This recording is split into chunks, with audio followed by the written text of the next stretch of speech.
All right, sometimes we can't tell the difference between a grown up and a child. Unfortunately, that's true in our society, especially in black society. But we're going to see if we can clear that up a little bit. See if we can help the black woman out with being able to tell the difference between the man and the boy. That's what's going down tonight. The Maximum Overdrive, third gear, up next. Dane, you know what to do.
All right, what's going on, everybody? Welcome to the Maximum Overdrive. I am Maximum Black, aka the Black Knight, and I have the Lady Knight with me. We will be discussing some things about boys and men.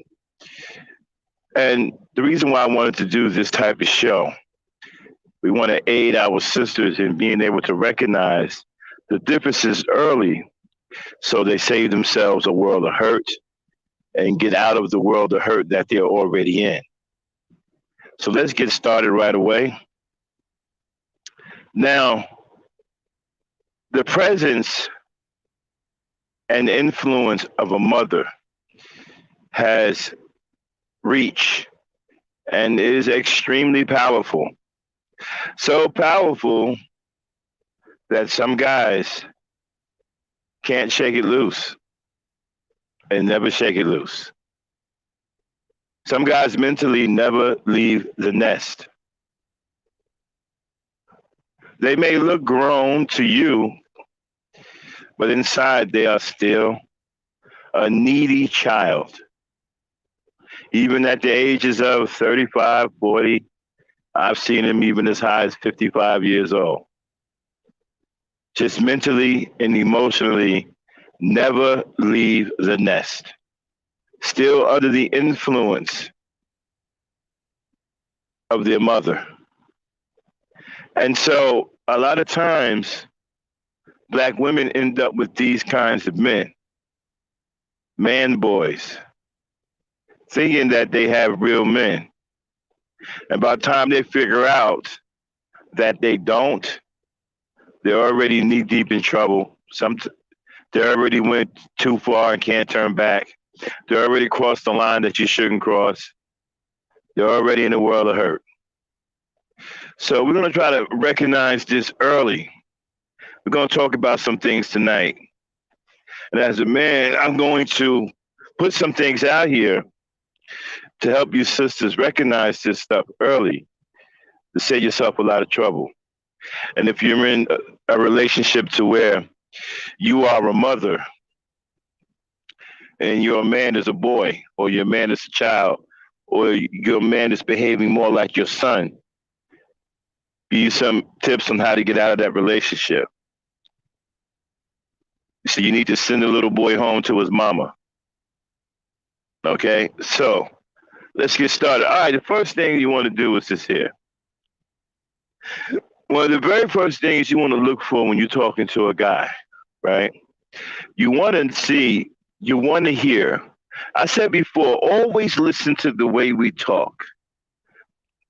Try to let us talk as much as possible because we will tell you who we are. We will tell on ourselves. All right? We will tell on ourselves. We will tell you if we are incapable of being a man to you or being a father. We will tell you that.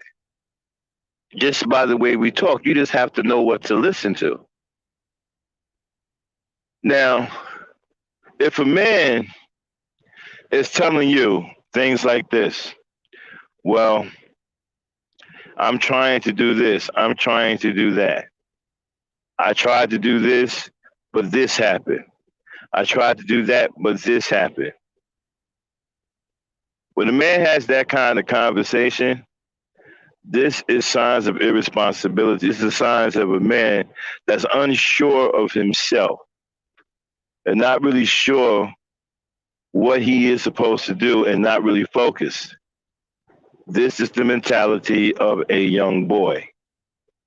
A grown man is focused, knows exactly what he's doing, and got his situation in check.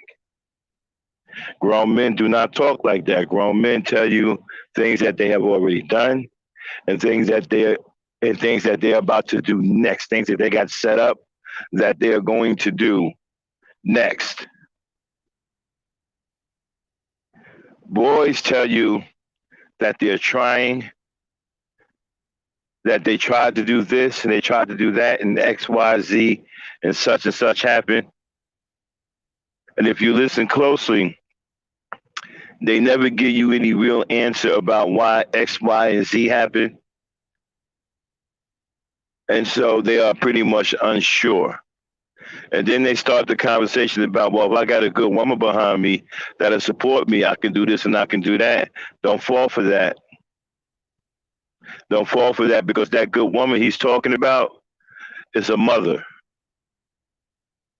You see, when young boys, when men like that talk, they are still under the influence of their mother.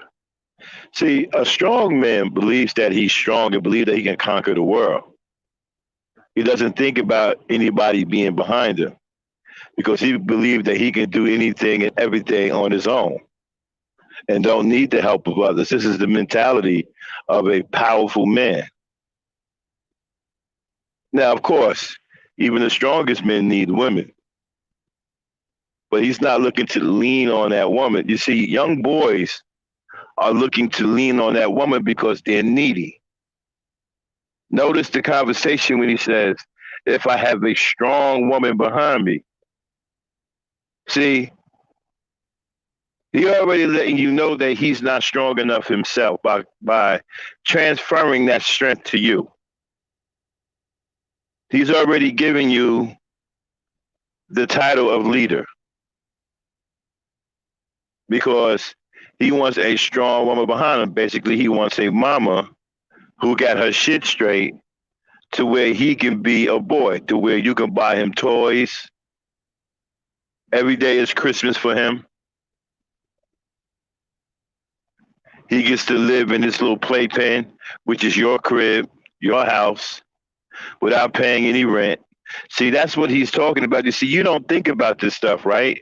Because you believe that you're looking at a man. So you're expecting a different type of behavior.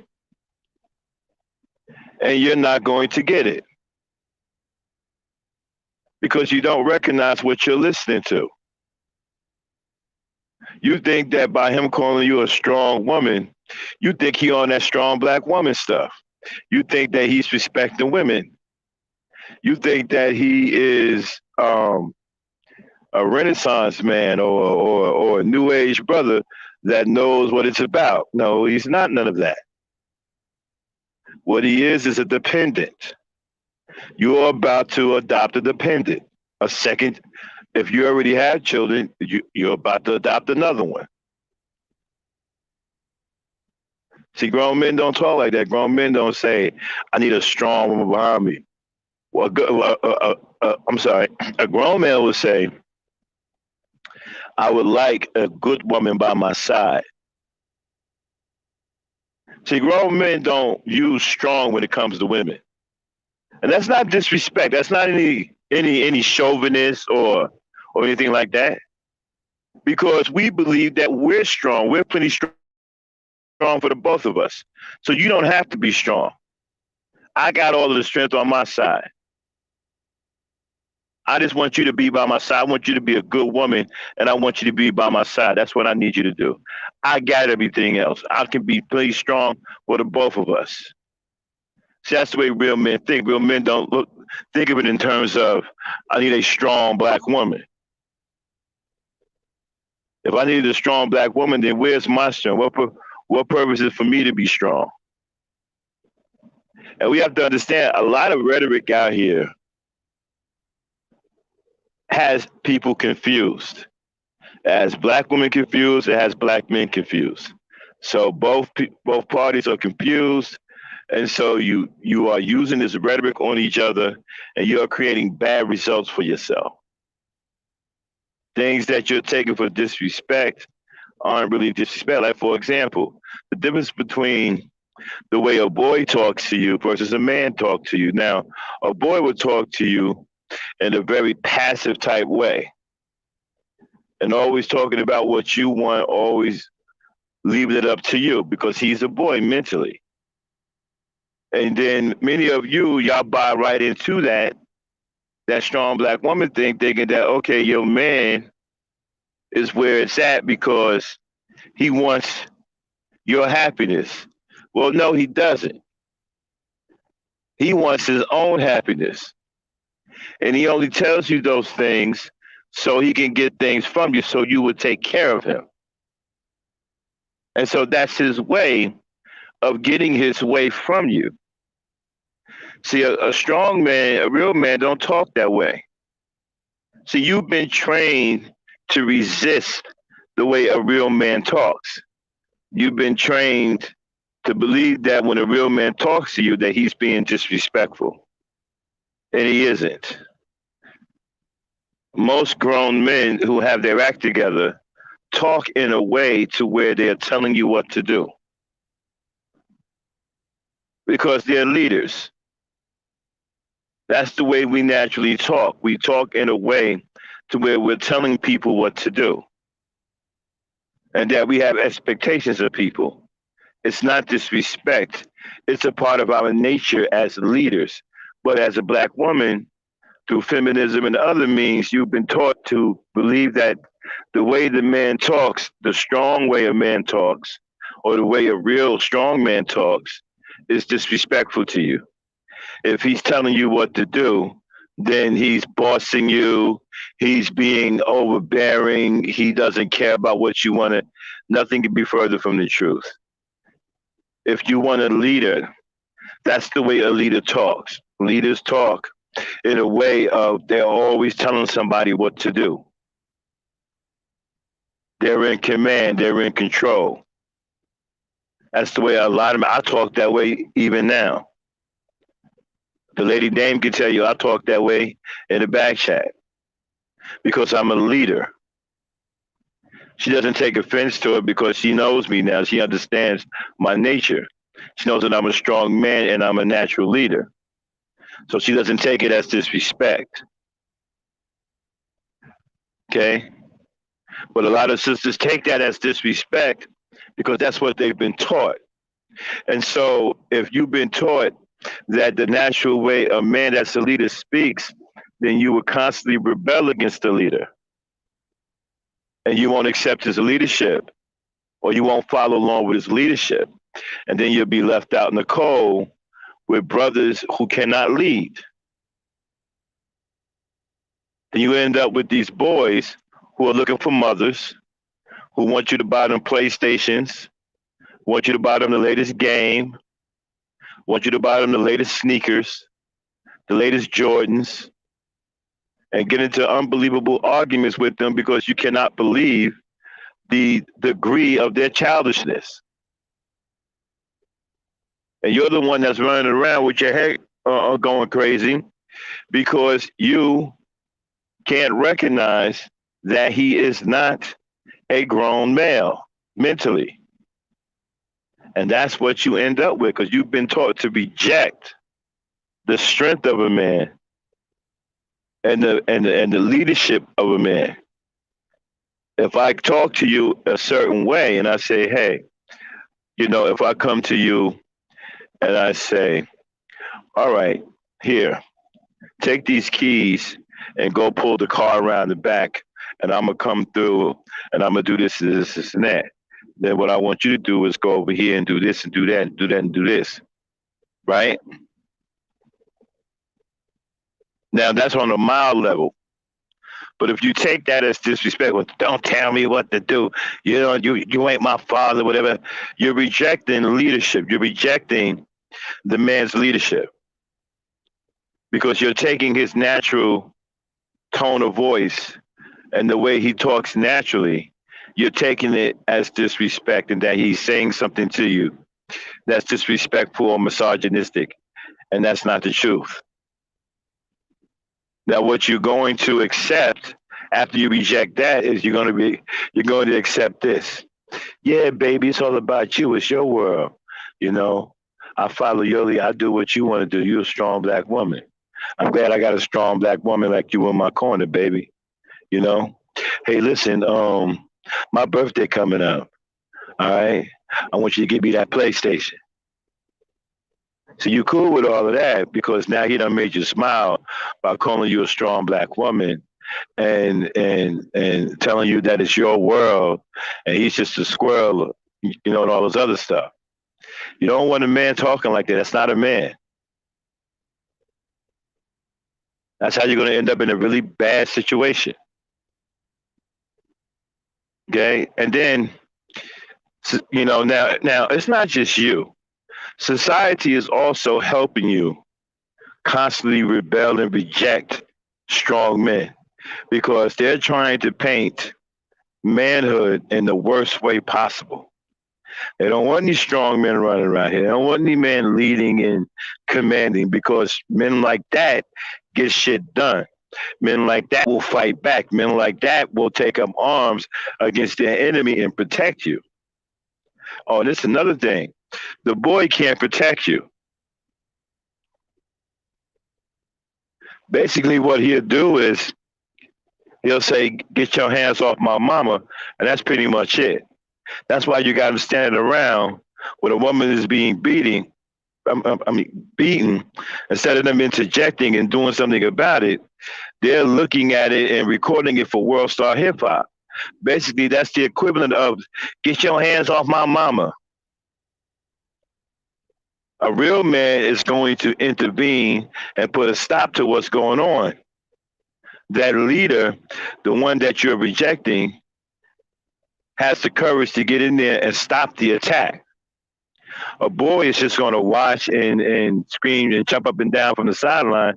"Get your hands on my mama. Don't put your hands on my mama like that." Because that's all they can do. All right. So, and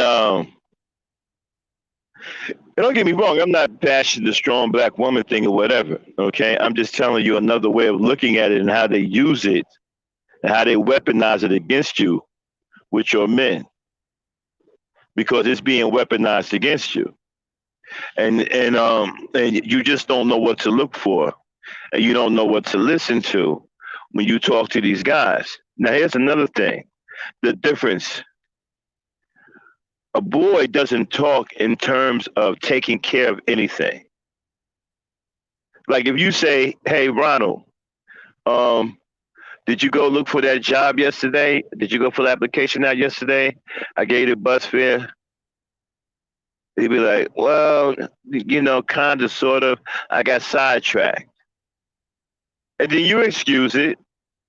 You excuse it. And then you say, "Okay, well, listen, you're going to go today or tomorrow?"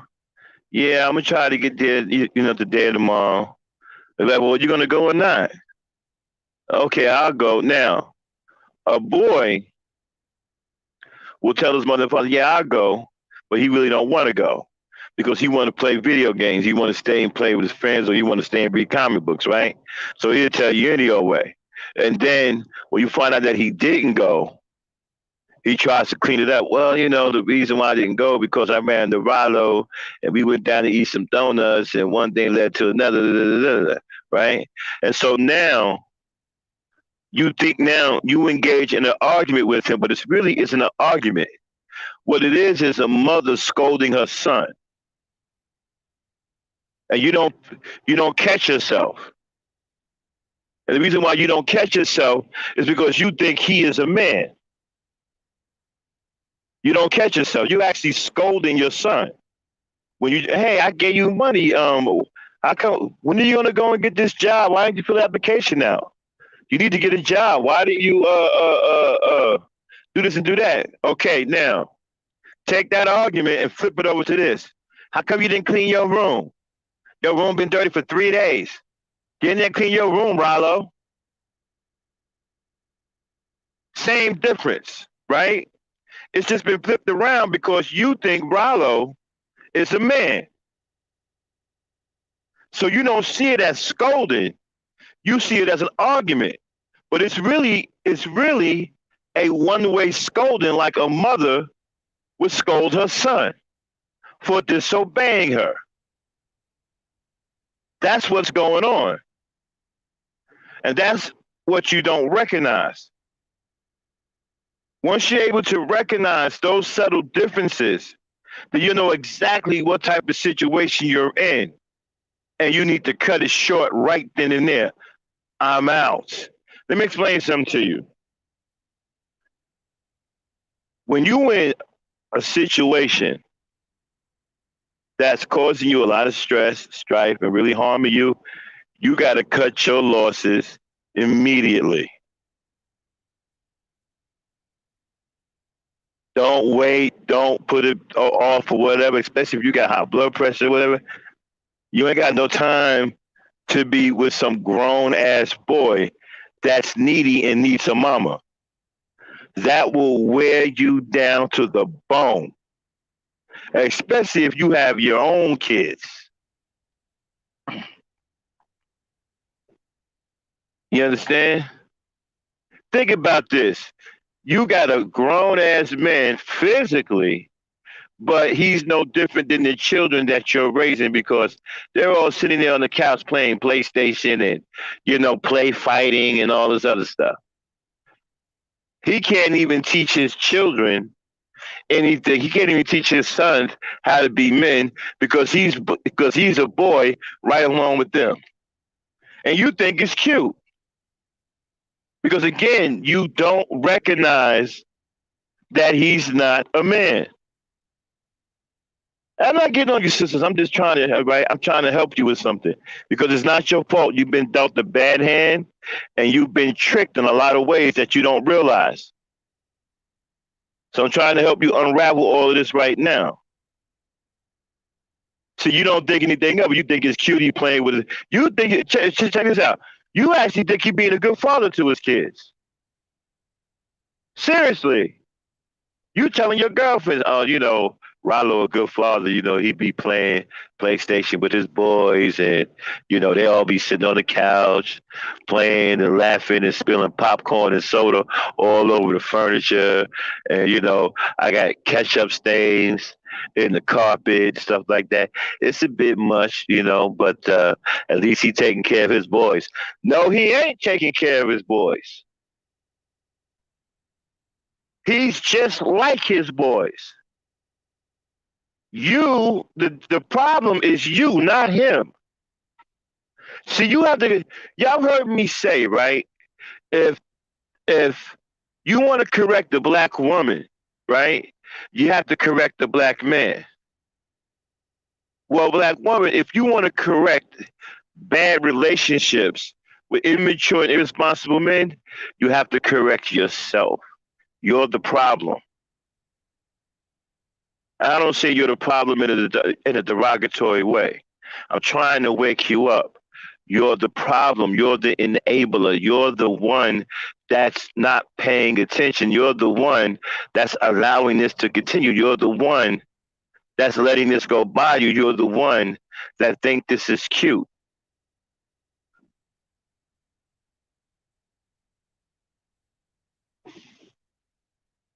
Rollo is a boy just like his boys. Matter of fact, his boys may be a little bit more mature than he is. You understand what I'm saying?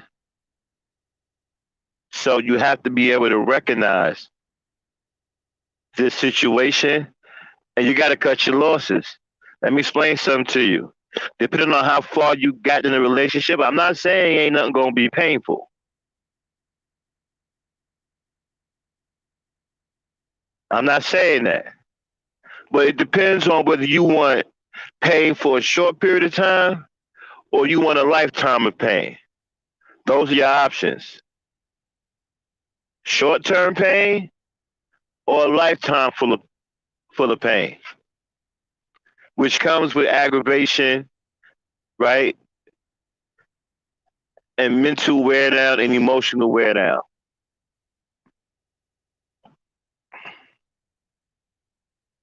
So that's up to you.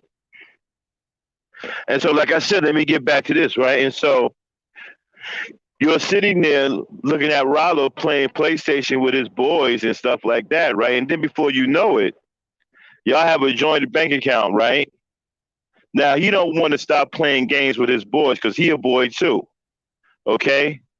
And so he have fun playing with his boy, PlayStation. So he gonna talk you, sweet talk you, into funding an endless play period between him and his boys. Just like a boy would go to his mama and sweet talk his mama into getting him something, especially after his mama told him that he couldn't have it. Okay?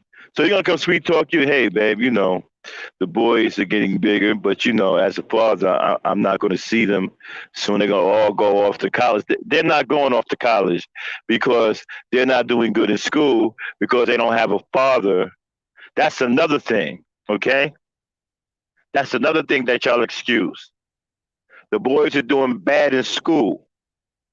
And they're playing PlayStation with their father on the couch. They got bad grades.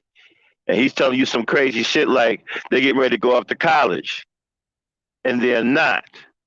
They're barely making it through high school. And y'all excuse that because you think Rollo is being a good father. When you don't realize that Rollo is a boy just like them. And don't get me wrong, black woman, I'm not getting on you. Like I said, you've been dealt a bad hand. I'm just trying to help you wake up. That's all we're trying to do. I'm trying to help my sister. I love y'all to death. I'm trying to help y'all wake up. I'm trying to show y'all the things that you don't see, the hidden things that you don't see. That's devastating you. It's devastating you. Okay. And so now he's a boy just like his boys, right? And so here we go. So uh exactly, bro. So Rollo is worse than the boys. So now he gonna sweet talk you into saying something. Well, baby, now you making good money. All right. Now let me tell you something about these man boys. Okay. They're not dumb when it comes to manipulation.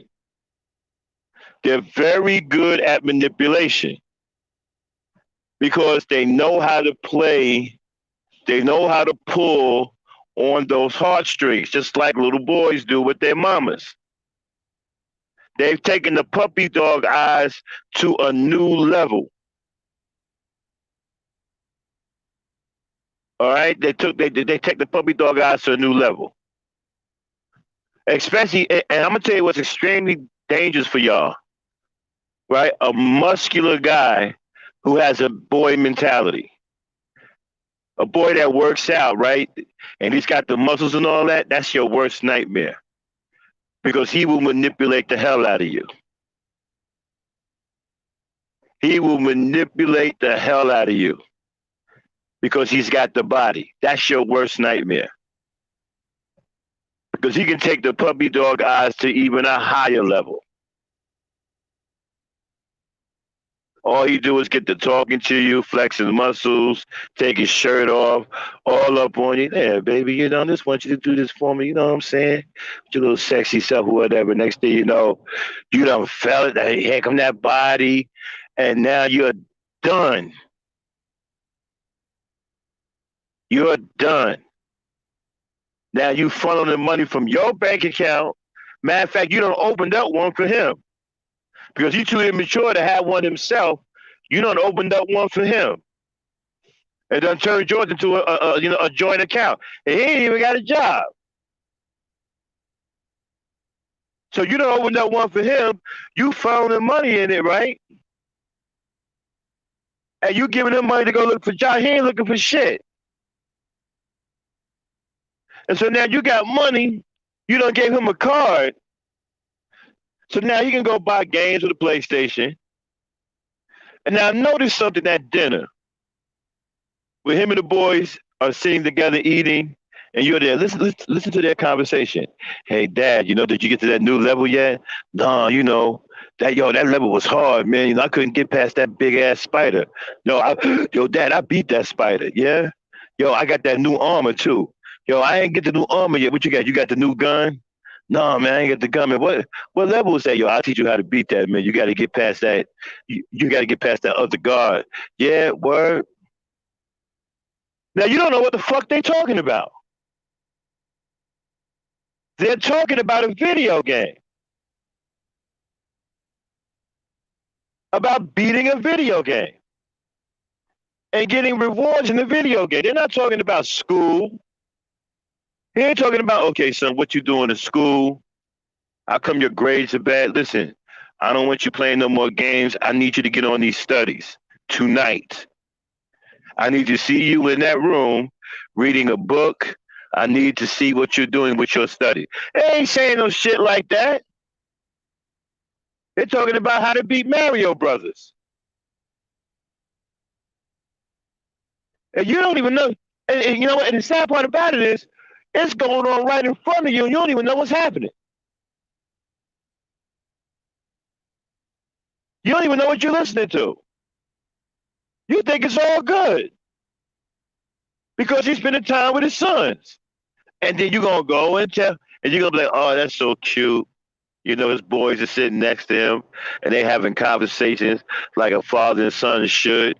You don't ran and tell your girlfriend, girl, he's a good father. You know, his boys can't stop being around him. They said they're always talking about those games. And you don't even realize what you're saying. You're so caught up. You don't even realize what you're saying. You're telling your girlfriend, yeah, they keep talking about the games. They love them games, but they love them games, girl.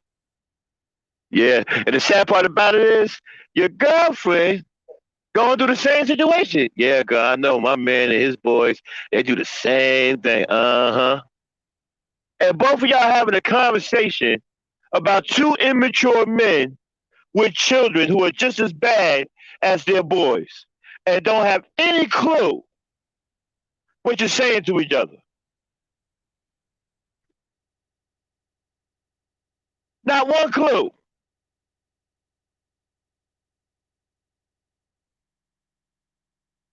And so this is where you have to recognize the difference between a man and a boy. The conversation is very, very important. It's not just the physical looks. It's the conversation. The mentality is extremely important. Grown men don't play games. Now, I'm not saying a grown man don't have play, a game here and there to unwind, but there's something behind it. Like if he's got a business or he's working, he just came from a hard day's work or whatever, and he wants to unwind a little bit by playing his favorite game for a few minutes. That's fine. Ain't nothing wrong with that. I do that myself from time to time. Okay, but my priorities are straight. But if that's all he does is play video games, he's in these video game clubs. He's talking to his sons about video games, stuff like that. That's no, you don't want that. You don't want that because you're going to end up in a bad situation. And let me explain something to you.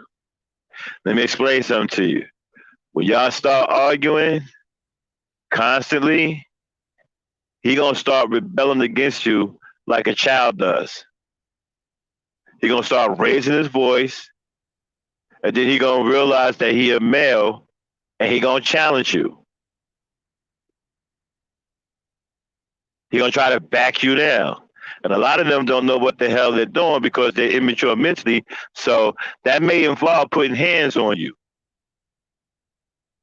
Because they're going through everything mentally that a growing boy goes through. Okay, I'm telling you some real shit. So the mentality is different. The conversation, like you got a lot of guys who go around here talking about, yo, respect the game, chalk it up to the game. Well, that's immaturity. Grown men realize that life isn't a game. That's the problem with a lot of young men and black men. They think a relationship is a game. They don't take relationships seriously. It's not a game. When you talk to a woman, you're not spitting game. You're talking to a woman. When you're having a conversation with a woman, you're not spitting game. You're having a conversation with a woman. The immaturity level of just having a conversation with a woman is off the charts. Y'all gotta be spitting game.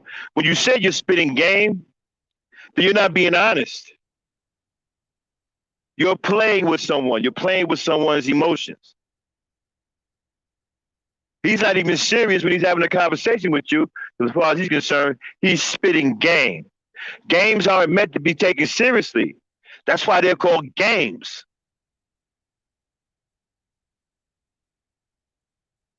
You understand? That's why we call them games, because you don't take them seriously. So if he's spitting game, he's not taking you seriously. He's already taking your emotions for granted. Because he's spitting game. He's not trying to talk to you level-headed like a man is supposed to talk to a woman. No, he's spitting game. So he's already playing with your emotions right off the bat. And you buy right into it because you already brought into the man-boy myth. You already accept the fact that grown men have PlayStations and you should buy them. You've already accepted the fact that childish men are just as childish as their children. And so why wouldn't they speak game? They're irresponsible. They behave like children.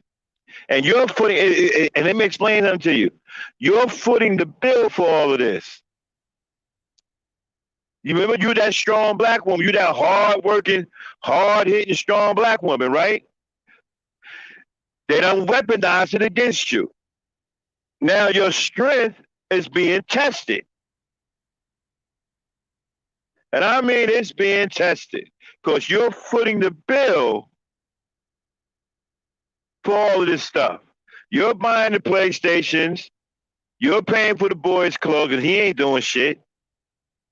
You don't open up a bank account, funnel money into his bank account because you are weak to his physical presence because he's chiseled or he works out. A built kid. That's all he is. He's a built kid. And you can't get out from under that. So now you throwing your money in here, this and that, making it an endless Christmas for him and his boys. So now your strong black womanhood is being tested. He has weaponized that strong black woman thing against you. Because now you caught up in that, and you can't admit to yourself that you done made a mistake because you're trapped into it, and you're a strong black woman, so you're trying to maintain the fact that you're strong. You got this. You can handle this, right? When you really should get out of that. You're in way over your head. Okay? Again, this is expensive for you. You're footing the bill for all of this. He gets to live off of you for free. He also gets gifts. He gets his PlayStation games. He gets to talk on the phone with his boys all damn day and do nothing. He gets to act like a fucking child. And all he got to worry about is a scolding every now and then for mama because you ain't going to do shit. All you're going to do is, Rollo, how come you ain't made your bed yet? Rollo, how come your room's still dirty? Rollo, can you please pick your sneakers up off the floor? Rollo, I paid for these sneakers. Why they in the floor? That's what's going on in your household.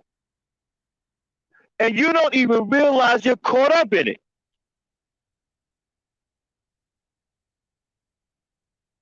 And not only are you caught up in it, you are talking to your girlfriend.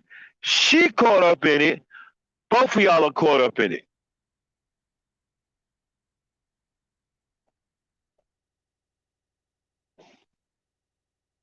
So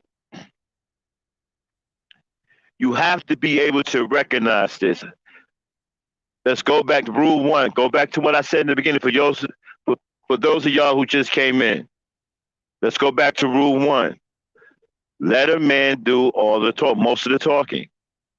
What I say about letting us talk, we will tell on ourselves.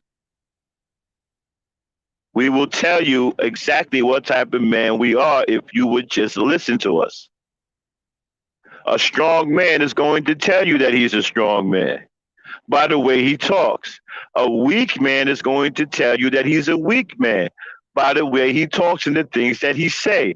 You have to be listening. You have to know what to listen to. A grown man speaks with a commanding tone and talks to you like he's telling you what to do. That is not disrespect. That is the natural way a strong man talks because he's a leader. It has nothing to do with you as a woman. He's not being disrespectful. But y'all been taught that that's disrespect and y'all rebel against it. And so then you reject his leadership.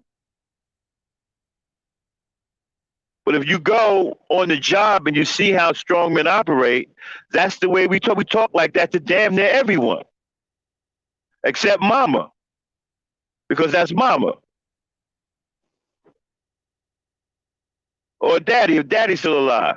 But everybody, I talk to my sisters that way, my brothers that way. That's the way we talk. It ain't got nothing to do with you. That's our nature because we're strong men. We're leaders. We always talk in terms of telling people what to do. No, listen, do this over here. No, go over there and do that. No, put that over here. No, don't do that. Do this. No, that's wrong. Do this, do that, do that. No, no, no, no, no, no. That's the way we talk. You want a man talking like that because that's a leader. What you don't want is a man talking like this. Well, baby, you know, it's on you. You know, you can, it's your world. I'm following you. I'm doing what you want to do, what you want to do. A guy that can't even make a decision to take you out to a movie. Okay? Let's do the movie scenario. All right? A real man will go to you and say, hey, how you doing? Listen, I want to take you out to a movie. Let's say on Tuesday. Is Tuesday good for you? That's the only time he'll ask you a question. All right? If you say, well, Tuesday is good, Tuesday, okay, good. So I'll pick you up at 8. Be ready at 8. That's it. I want to take you out to the movies on Tuesday. Be ready at 8. I'm sorry, the question. I want to take you out to the movies on Tuesday. What kind of time do you have on Tuesday? Are you free? Okay, good. Then I'll pick you up at 8. There's some slight arrogance there, right? Because that's the way real men are. We are slightly arrogant. We think we're the shit. We don't think that any man is stronger than us. Many of us think that we're the strongest man on earth and that we're a good catch and we believe in ourselves. And we are oozing with confidence. It's no disrespect towards you. But you've been taught that it is. So, okay, I'll pick you up at 8. Now, here goes the boy. Yeah, baby, you want to go to the movie? Yeah, you know, what time? I don't know, it's up to you, baby. Anything you want to do, whatever you say, whatever time, your time, my time is your time, baby, Well, but what do you want to see, Rollo? I don't know, baby. Anything you want to see, I'm down with you. I'm rolling with you. You the queen. You the strong black woman. I'm rolling with you. That's a boy. Again, what I say about weaponizing the strong black woman against you. What did he just use? Yeah, baby, you the queen. You the strong black woman, baby. I'm rolling. This is your world. He weaponized it against you again. What I say about men who are mentally young, they are extremely, extremely manipulative because they're used to manipulating their mothers. So they know how to pull, press your buttons and pull your triggers. Oh, they're good at being kids. They're good at being immature. They're very good at it. And so now it's yeah, baby, you strong black woman. Hey. And you fall for that. Next thing you know, you done bought him some clothes, an outfit to go out to the movies with. You driving, he's in the passenger seat. Listen, we're going to talk about that later on in a minute. I'm going to tell you something about that driver's seat and that passenger seat.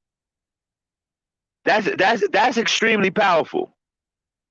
There's a lot behind that. We'll talk about that in a few minutes. But okay, you're in the driver's seat. He's in the passenger seat. Okay? Y'all get to the movie that he can't make up his mind about. You done picked out. And now he's like, hey baby, can I get some refreshments at the counter? You got a few dollars. He ain't even got no money to buy no refreshments. He running to you like a child. Mommy, mommy, can I have some 50 cents to get an ice cream cone? You're like, here, boy. What do? You go in your little change purse. Here, boy. Go get your ice cream cone. And when you get it, make sure you sit down. That's what you're doing. Hey, baby, you got a few dollars? I want to get some refreshments at the petrol station. I want to get me a Coke and a couple of hot dogs, stuff like that. Here, Rallo. Instead of going to your change purse, you give him your debit card. And remember when I say, here, boy, and make sure when you get it, you sit down. Here, Rallo. And listen, go find the seats for us, too. I got to go to the bathroom. Make sure you find us some place to sit. Same thing. Same thing. You just don't realize it. Why? Because you're caught up and thinking that he's a man. And he's not. You don't realize that you are a mother and he is a child. You don't realize that you're doing everything. Remember what I told you, right? The ones that keep their body together, those are your worst nightmares. They are the hardest ones to deal with, and they are the hardest ones to get rid of.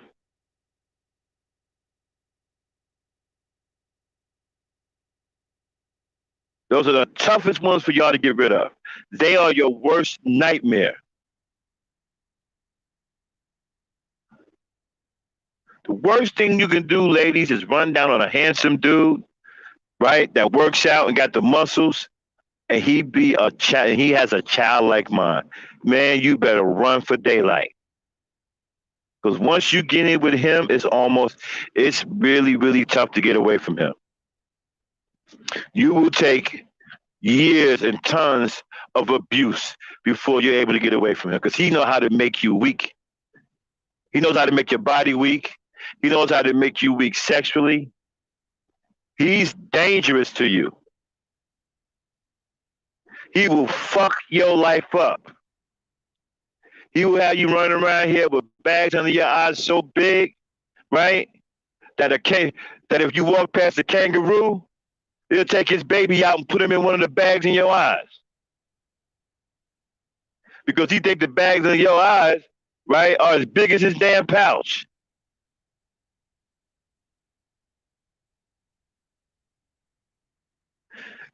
Those motherfuckers, I'm telling you don't want no smoke with them. They will run you. I'm telling you, you don't want it with them. They know how to make you weak. They know how to fuck with you. They know how to hit them spots. And they're mentally immature too. And they got the grown man physique. And they handsome. But they mentally fucking young. That's nah, you don't nah. Ladies, you don't want that smoke. That dude that had you hating men. So you have to be able to recognize this. You have to be able to send the boy home to his mama.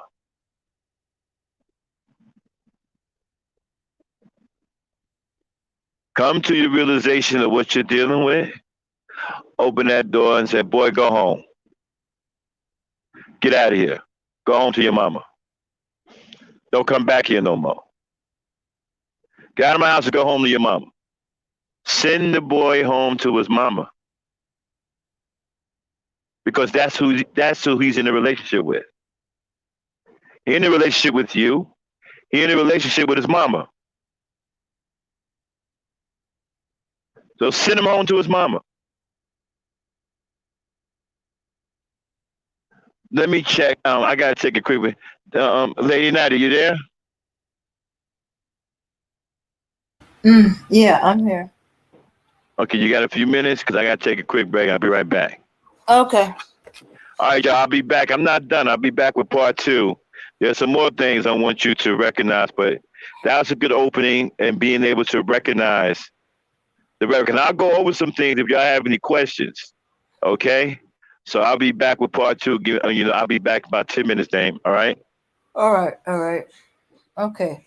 So, whew, yeah, Max said a lot. You know, it's a little eye opening for certain things. I just thought, I just was tired of, I make all the choices, all the decisions. So, I didn't think about it, but, I broke it off with him. I just thought it was like, it just weren't clicking. But maybe there was another reason. Maybe I didn't understand it at the time. But hey, all I knew is that I did not want to go through the rest of my life if I was to marry him, making all the choices. Whatever, it was like, it was like the reverse, whatever you like. It's like he was doing whatever you like. I'm like, okay, but don't you like something? Oh, it's fine with me, whatever you like. And after a while, it's frustrating. Okay, one or two times, I can understand, but every time.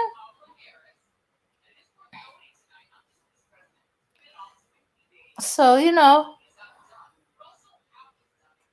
but I never saw it that way. I just knew that I could not spend the rest of my life making all decisions. I wanted a partnership, not I make the decision on everything.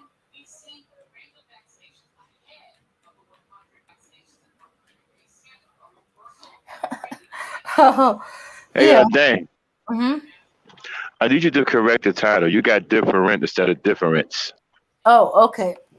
All All right. right. Yeah. Yeah. Go ahead and handle that real quick. I'll hold it down. Okay. Okay. Yeah, ladies. And so, a lot of this stuff, it's not your fault. You know, um, it's not your fault. Like I said, you've been dealt a bad hand, a losing hand. Okay. And so you don't recognize a lot of this stuff and you've been tricked out the wazoo and you've been lulled to sleep. So you've been tricked into thinking that these type of men are real men and they're not. And you've been taught to reject a real man. You've been taught to accept a boy as your mate and reject a real man a real man who can take care of you. You've been taught to reject him and accept the boy who's incapable of taking care of you because he wants you to be his mama. So they successfully flipped the script on you. So the male that you take in, he's needy, and so you become his mama and take care of him. He can't take care of you. And the man that can take care of you, you've been taught to reject him.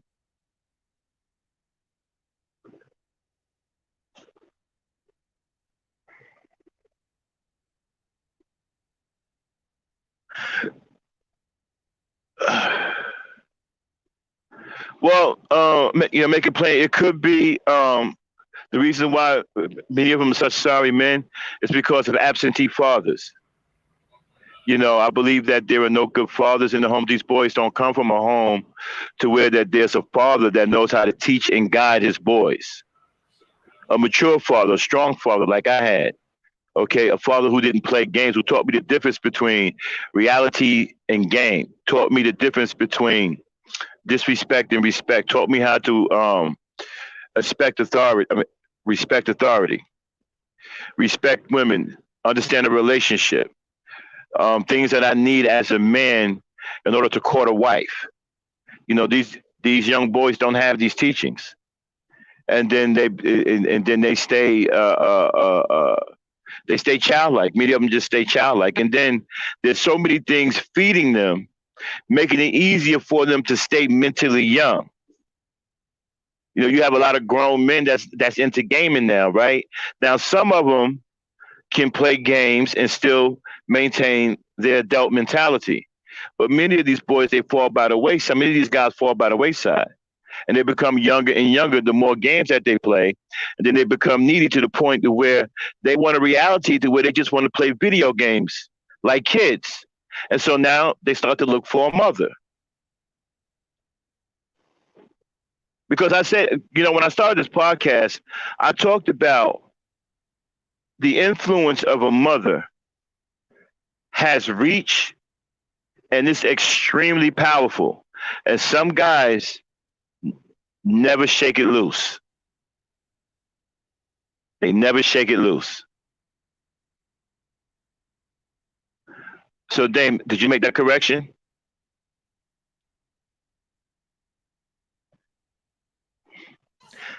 It's not letting me. I'm gonna try something else. Okay. It keeps telling me to do it later. All right. Well, when we get done, make sure you make that correction. Okay. We don't want people to think that we're, illiterate and dumb. It was just a typo. Okay. All But right. make sure you put difference in there. Okay. Okay. Make It Plain is in the building, y'all. That's Mr. Alfonso McGriff, strong brother. He has a good podcast called Make It Plain. Check him out whenever you can. He's been doing a podcast lately, I think, with his sister.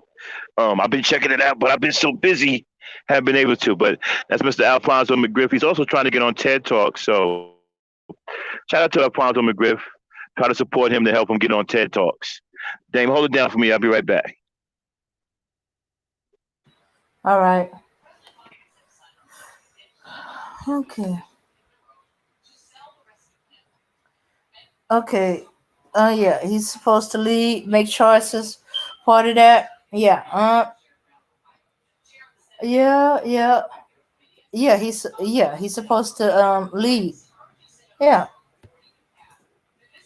And as I was saying before, I was expecting a partnership, not to take the lead all the time. That sounded exhausting, frustrating, and a weight put on me. I was like, wait a minute.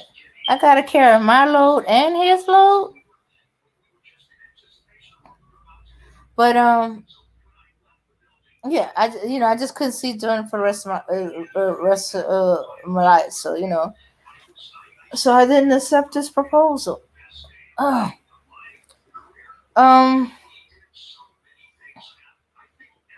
yeah, yeah, there is right. There are some men who can play video games. They just do it on their downtime. They work. They do all the stuff that needs to be done, and they know it's a video game. It's gonna be there, so they can do all the stuff they need to get done. And once they done all the stuff they do, relax and play the video game. But it don't be the end all be all, you know, of everything. Yeah, it could take it or leave it. So so yeah. But when they seem obsessed about it and they impatient to get to it.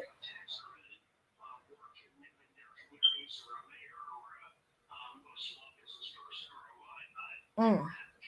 Okay, do I think looking for a partnership is the wrong thing to do as a woman instead of looking for a leader? Um, just because I said I'm looking for a partnership does not mean that I'm saying I don't want a leader.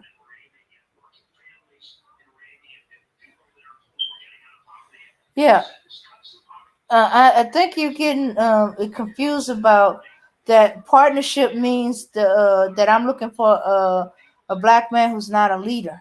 No, no, no, that's not what I'm saying. I'm saying that Okay, I'm back. Okay, I'm back. mhm, All mhm, right, listen. Let me say something about partnerships, right? mhm. That's another dead end that you're getting. That's another world of hurt that you're getting yourself into. Okay, if you want a relationship to where you have the right kind of man as the leader, then there's no such thing as a partnership. Okay, it's not too much on a man to be the complete leader of the relationship and be the sole provider of the relationship. That's not hard on a man.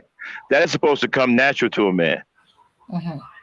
Like I don't think it's hard on me for footing the bill for everything in my relationship. I'm the leader. I'm the one who's a provider. I'm the one with the resources. I see that as natural as breathing. There is no partnership. If the man cannot uphold, if the man can't uphold his end of the bargain, you know, if you want a partnership, that can lead to a situation where you pull your weight and he pull his own weight, and that don't really work in relationships either. So you have to understand something. In a successful relationship, the man and the woman is one. Mm-hmm. Once the man comes in and do what he's supposed to do, the woman will automatically meld with the man, and they will be one unit. Mm-hmm. They'll be one unit. She will be feminine. She will be soft and feminine and doing her woman thing, and she would be giving herself to him, and he will be providing and doing all of these things, and he'll be raising his children, doing right by his family and all that. All that happens. There go your bliss right there. But it doesn't happen unless he's the absolute leader and doing what a leader's supposed to do, Mm-hmm. and doing what a man is supposed to do. Okay. Now, because a man is a leader, it doesn't mean that he dictates to you in a disrespectful manner. But men who lead, right, have a tendency to tell people what to do.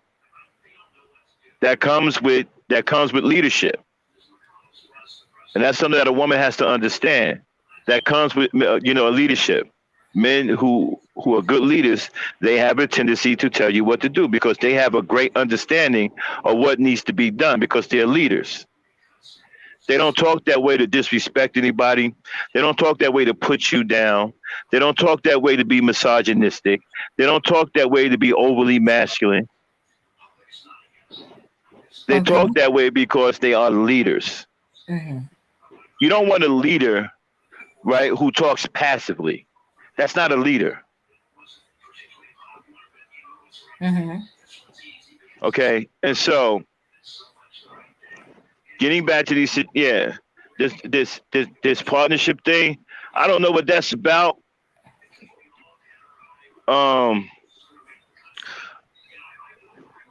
you say partnership, you want the man to do 50 and you want her to do 50. Okay. So what are you doing 50 about? Are you sharing each other's responsibilities? Is he only doing 50% of what he's supposed to be doing? And you only doing 50% of what you're supposed to be doing? So basically, y'all giving half of yourselves to each other to make a whole of two halves?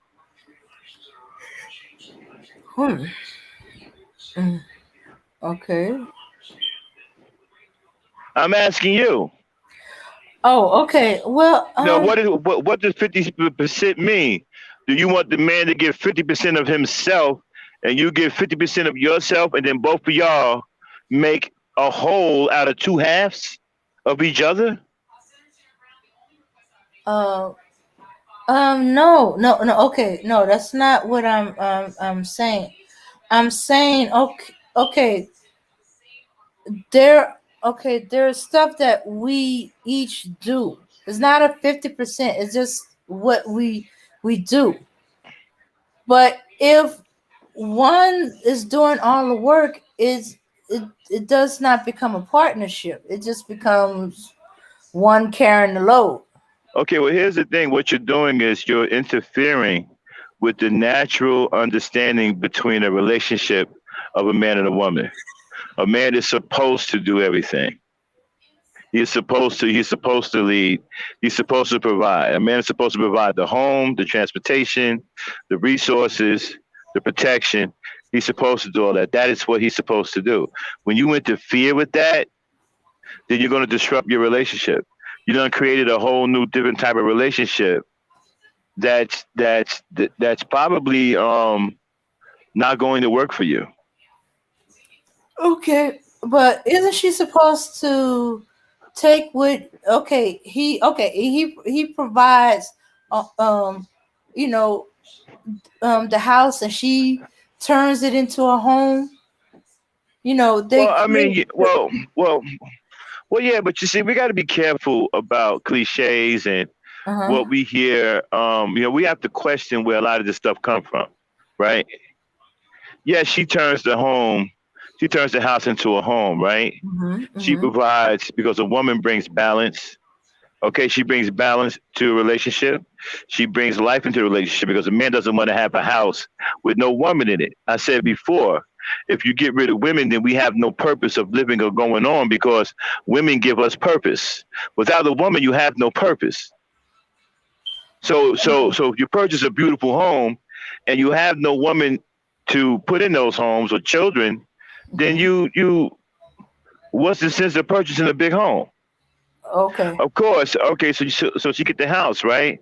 But that's not a partnership thing. That is what she is supposed to do. You see, there are things Oh, that the okay. woman listen. Just like there's things that a man's supposed to do, right? There's Uh-huh. things that the woman's supposed to do too. All right. If she has the right man in her life, right? Her job is to help that man, right? Be the best for both of them. You understand? Uh-huh. That's her job as a Okay. woman to support her man so that he can be the very best for him and her and the children. I'm talking about the Okay. right man. I'm talking about a man who's doing the right thing. Now, I ain't talking about no bums. I ain't talking about these grown boys. I ain't talking about none of that. I'm talking Mhm. about a man that is responsible, that's accountable, that is a firm leader, a man who can provide and protect, and who is a father and a good husband. You got a man hitting on all cylinders like that. All you have to do now is your job is easy. All you have to do now is just support. Be the woman and support him to help him and make sure that he can be the best for everyone in the house, you and the children. Okay. Okay. All right. But isn't that part of being a partnership? It's just that our roles are defined as the support, uh, um, of being a support, or are we mutually supporting each other? Well, y'all just keep pushing this partnership No, thing, huh? I just want to understand. Okay, maybe I'm just using the wrong What I word. explained clearly isn't a partnership. Okay, all right. What I just explained are roles. Okay, Okay? The woman okay, has a support role and the man has a leadership role. When they together, they come together, they mesh together as one. okay. So, okay, I'm getting it. I'm getting it. Yeah. There is no partner. There is no partnership because they're working together as one. They're in complete harmony with each other. He's frick and she's frack. He's yin. He's yin. She's yang. They are whole. They are one whole. There is no partnership. You Okay. understand? Yeah. Okay, I get it. By using partnership, I imply that they never become one. They just become Exactly. They're two. just two. They're just two individuals giving half of themselves to each other.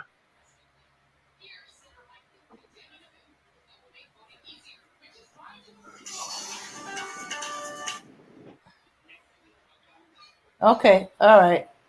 Okay, I get it. You can't have both, Yvette. You can't have a leader and then a partnership. If you have a leader and then you go to a partnership, you're going to ruin your relationship.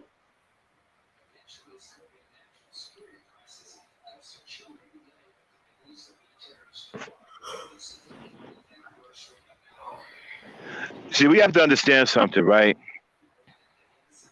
We are being held back by petty differences and petty squabbling because we've been told We've been sold a bad bill of goods. Black women have been told to be under a black man's leadership is bad, it's wrong, he's ruling over you, he's a tyrant, and he's all of these other things, when nothing could be further from the truth. A good man who is a leader and a provider of his home is a kind man and a gentleman to his women children, and not some overbearing tyrant that they try to make him out to be. He's a kind man, he's a loving man, an understanding man, and a gentleman towards his women and children. That's also part of being a leader. He's not some King Kong beating on his chest, looking to have a fight with Godzilla. But, you know, with all of this garbage out here, and I blame homosexuality because they embed all of these terms in the heads of a lot of people.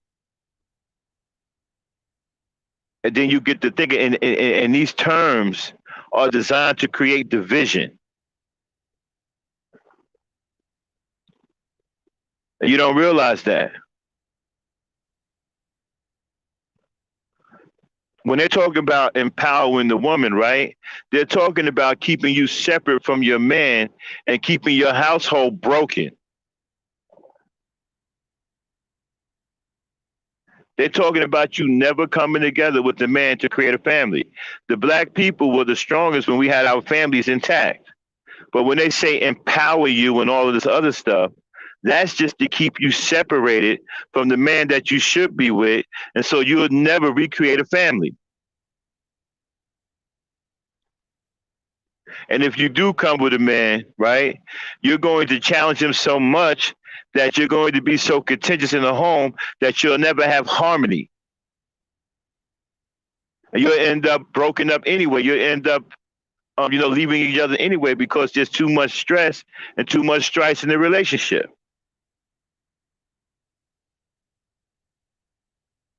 And again, the strong black woman thing, that's a weapon against you. You don't have to be strong. You got men to be strong.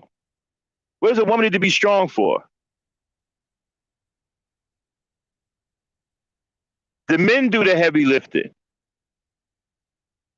That's another thing that they don't fool y'all with. This strong black woman stuff. You don't need to be strong. You just need to be the woman that you are. Be the soft, sweet, loving, nurturing woman. That's all you have to be. You don't have to be strong. I'm strong. I got plenty of strength for the both of us. You don't need to be strong.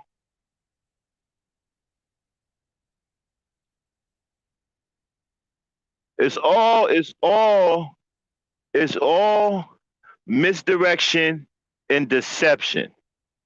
The strong black woman myth, the empowering black woman thing, the you don't need a man thing, you can do all of it is deception and misdirection, and it is designed to keep you from joining together with a man and creating a black family. It is designed to keep the foundation of the black family broken and that it will never come together.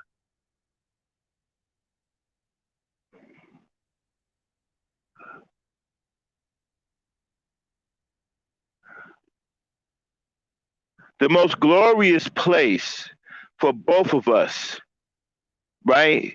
The most glorious place for a woman to be is a mother. The most glorious place for a man to be is a husband and father, a mother and wife. This is where your greatest glory lies. When you live a life as a mother or a wife, you have fulfillment, you have purpose, you have things that you've accomplished. You've raised human beings. You have human beings in this world that have your tutelage in their lives. And you get to watch them go out in the world and implement what you taught them. This is fulfilling as a mother. This is fulfilling as a father. To see the fruits of your teachings. You have made something good and you have sent it out into the world with your teachings. This is their most glorious achievements. Getting careers, doing all of these things that takes you away from your family. I guess that's all well and good too, but it doesn't make good for making strong families. Usually it has a situation on it to where you're a single baby mama, he's a single baby daddy, there's child support involved, and then there's no togetherness. You guys never spend enough time together to develop that oneness with each other and never really understand or discover what true love is like with each other. All that's designed to take you away. That's why they created the career woman.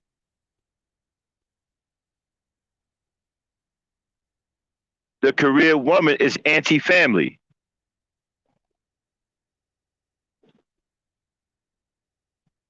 Now, I'm not saying you can't go out and have a career, whatever. I'm just telling you why these things were created. The career woman is anti-family.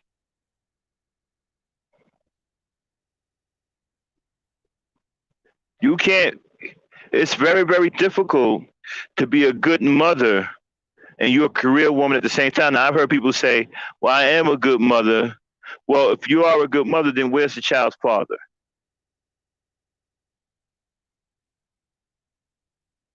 Because part of a good mother is keeping the father in the home. Same thing. If you are a good father, right, then where's the child's mother? How come you're on bad terms with the child's mother? How come your child see you hate his mother? If you're a good father, then why aren't you on good terms with the child's mother? Where's the child's mother? How come you're not with the child's mother if you're a good father? If you're a good father, how come you're paying child support?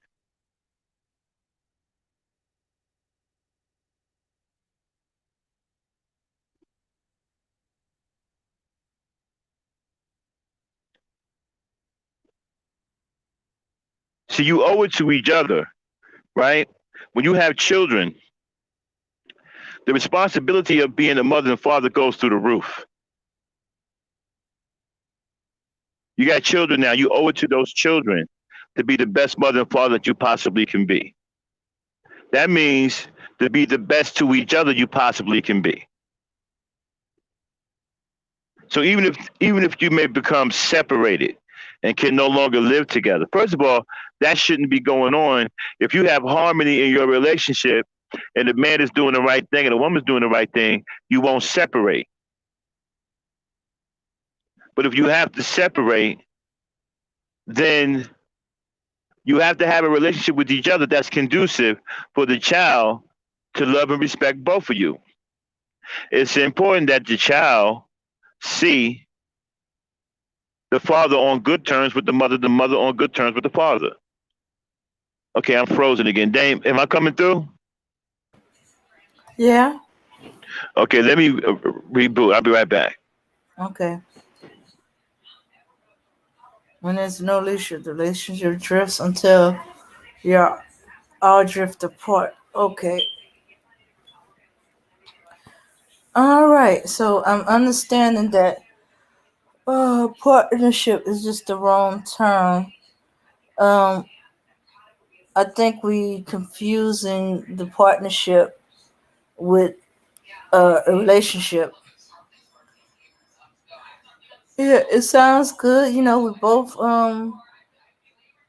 it sounds good because we both uh working together to build a life and a family together. But as long as we keep showing using the term partnership, we are becoming individual, and we're gonna keep. Okay, they carrying their weight. Are they doing 100 or 50 or 80%? That's where all these percentages come in.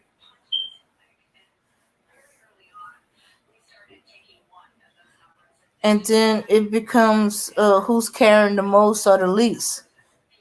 And it shouldn't be none of that. It's supposed to be y'all becoming one better and a family. Mm-hmm. Okay, I'm back, y'all. Sorry Mm-hmm. about that. And yeah, ladies, and you know what I'm saying. There's nothing wrong with being a good mother and a good wife. There's nothing wrong, fellas, with being a good husband and a good father. So we've been caught up into what society deems is a relationship, and that's why families are broken, and that we can't maintain a relationship. The divorce rate is through the roof. Okay, and we got just bad relations all the way around because a lot of it has to do with us buying into what the media is selling. Okay,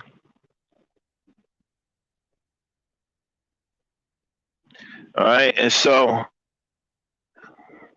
no, it's no such 50-50 relationship. That's for boyfriend and girlfriend. A marriage is 100, meaning 100% of the man, 100% of the woman coming together as one. Okay, you know, a lot of feminists. The woman could do this one. Look, let me tell you something. If that was the, if this is what I always, this is what my father taught me, right? If all of these things are true that these people say, right, then look at the results because of it. If having a career as a career woman was so great, then how come there's so many um, career women who are single mothers by choice, not the ones who were made uh, by derelict dudes, but the ones who choose to be a single mother because they have a career and don't want to be with the father. They want to move to a new state or whatever and want to take the child with them. Believe it or not, a lot of career women choose to be single mothers.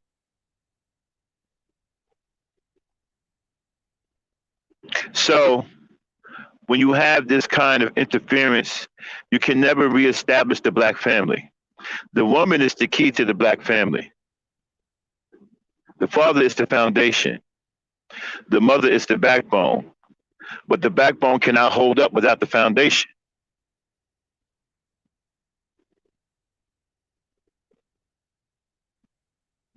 So when the foundation is gone, everything comes tumbling down. This is why a father is extremely important. Both parties have their super importance in their own way. A mother is super important. A father is devastatingly important because he is the foundation. Without him, the house comes tumbling down.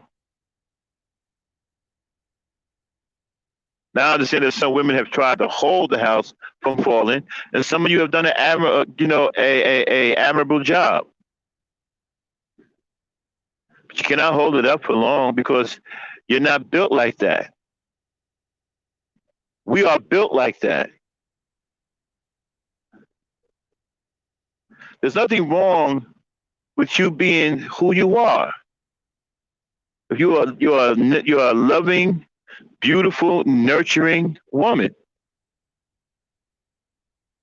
It's almost like Adam and Eve when they bit the fruit and then they mentioned that they were naked, and God said, "Who told you you were naked?"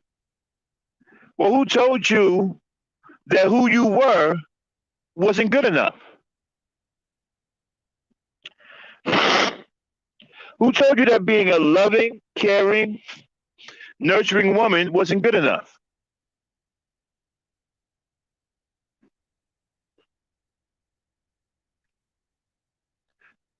It is good enough.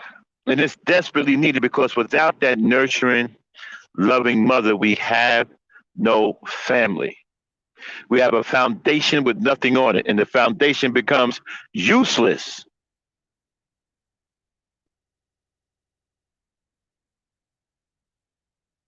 It is the backbone that gives the foundation worth because the foundation works for the backbone and the backbone works for the foundation. They work together and they make a whole house.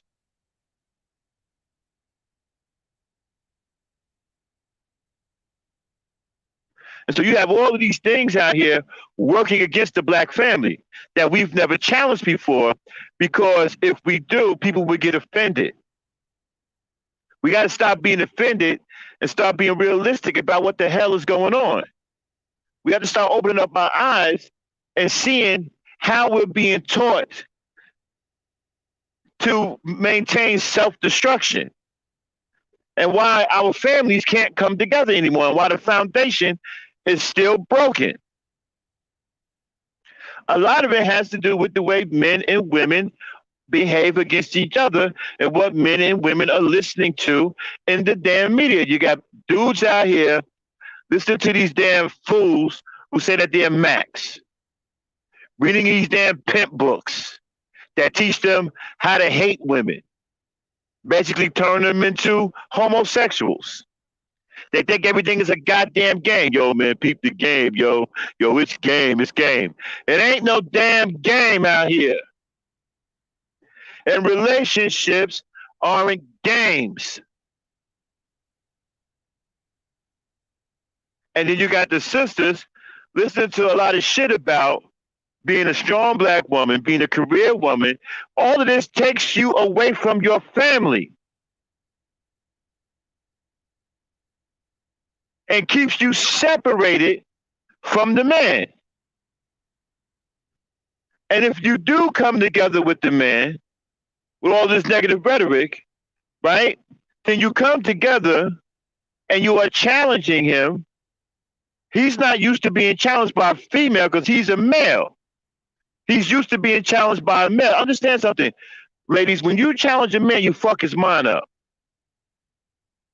He don't even know what to do with you. He don't even know how to act. It's like you short circuit him because he's a man. He's used to being challenged by other men, not by women.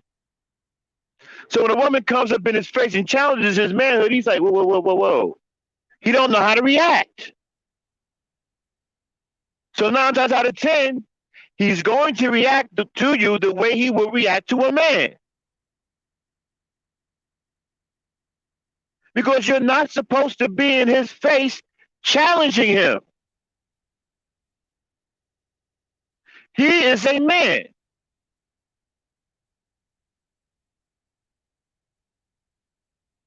And he's not supposed to be abusing you. You are a woman.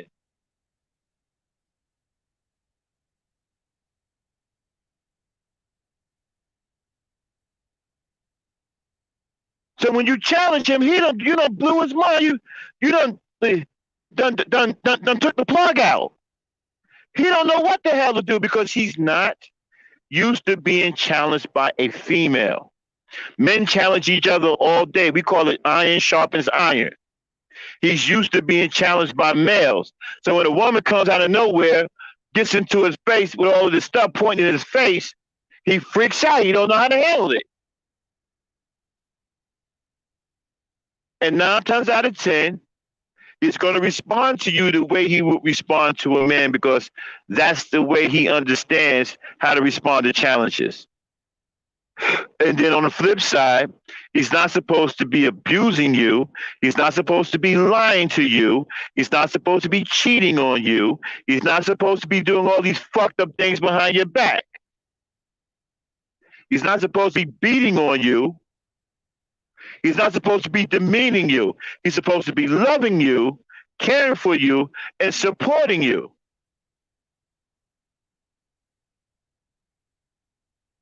You shouldn't be challenging him, and he shouldn't be abusing you.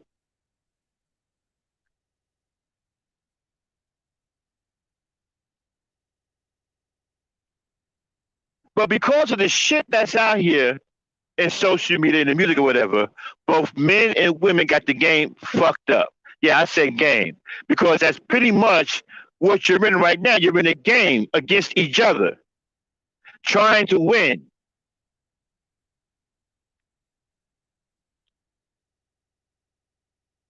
And the people who set this game up, they got the controllers.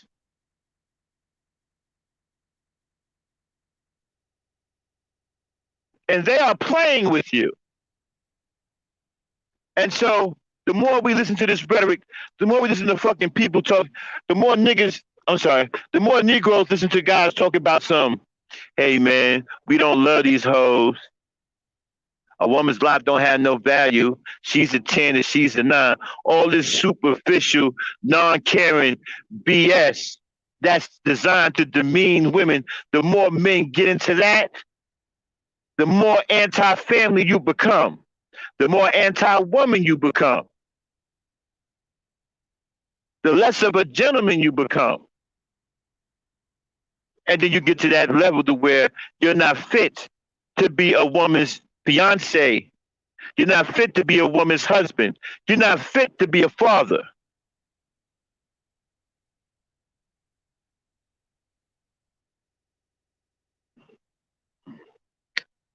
And ladies, if you fall into that category to where you're pointing fingers in a man's face and challenging him and not respecting his manhood, you're not fit to be his woman. I'm sorry. You're not. That's not becoming of a woman. That's not what a woman should be doing with a man. You don't challenge a man. He can hurt you because he's not used to that. You're messing his mind up by doing that. You're going to do that, it's best you leave him alone. You're not fit to be a woman for him.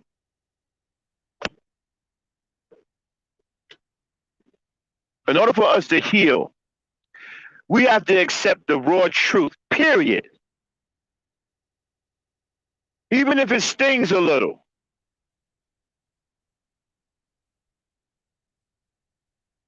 And for anybody say, well, is that the same as accountability on both sides? No, it's not. This ain't no accountability on no damn both sides. Don't get me started with that, because that's another fucking argument. No, this is just us recognizing mistakes that we're making with each other. That's keeping us broken. That's keeping us anti-family.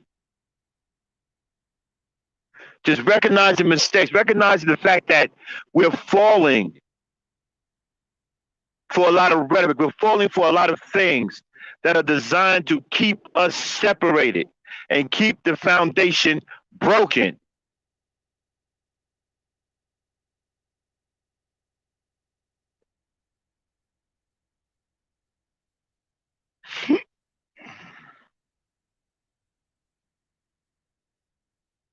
Women, sisters, let me explain. I love y'all to death.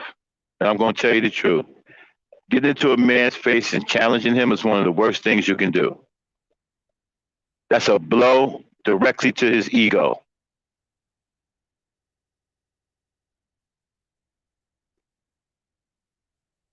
If you want a man to care for you and you want a man to love you the way you should be loved, you don't want to hit his ego. You don't want to try to tear up his ego.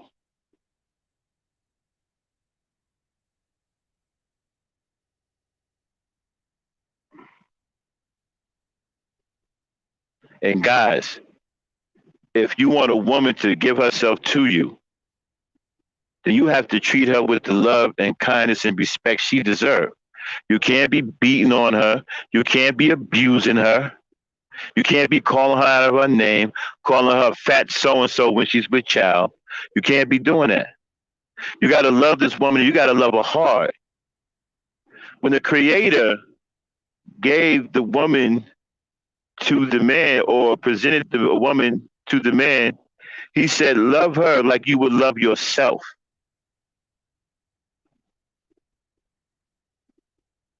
So if you want things to be right with your woman, then you have to love her like you would love yourself.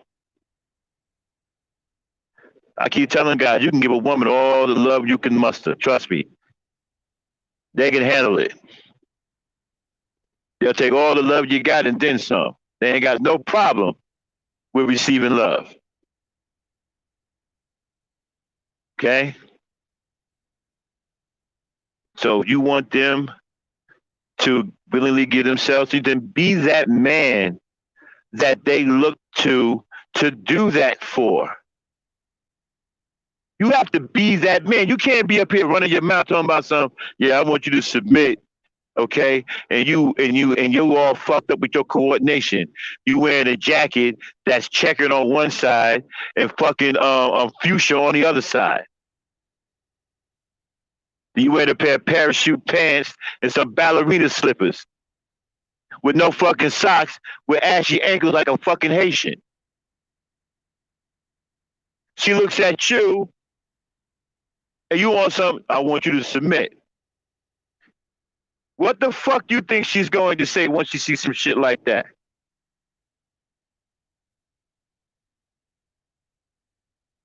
You ain't got it all together. You fucked up. You a kaleidoscopic mess.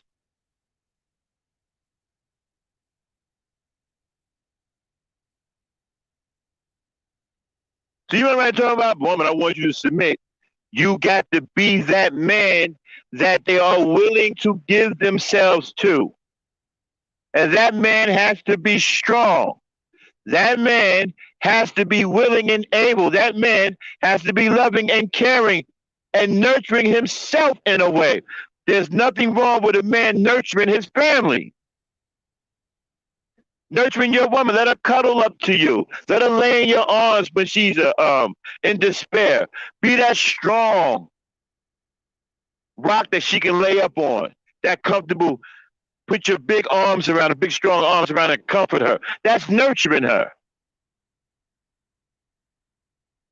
Put her mind at ease. Let her know that you got this.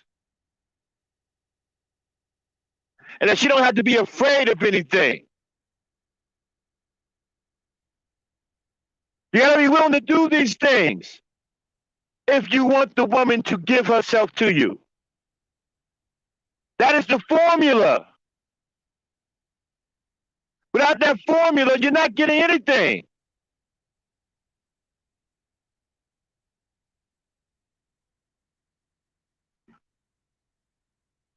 Damn, Dame. I'm sorry, y'all. I got one more interruption I gotta deal with. Dame. Yeah. Hold it down and don't go off topic. I'll be right back. Stay on topic. Okay. All right. So you heard what he said, that you can be nurturing to your family, nurturing to your woman.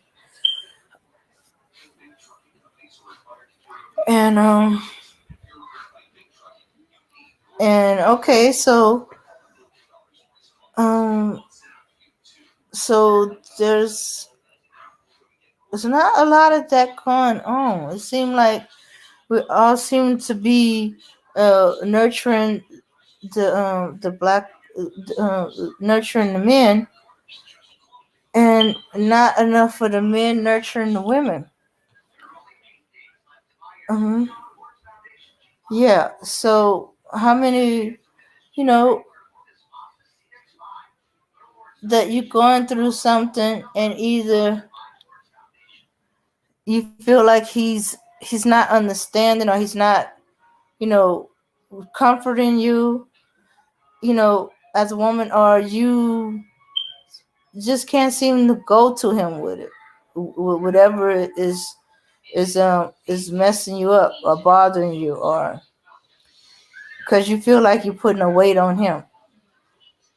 Okay, you got it mixed up and you got it wrong.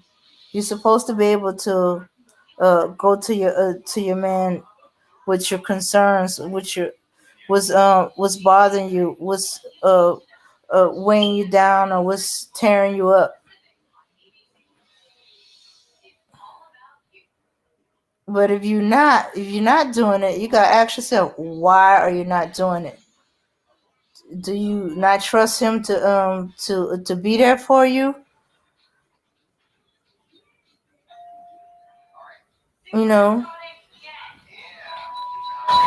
Or you just been trying to do it yourself for so long that you don't know how to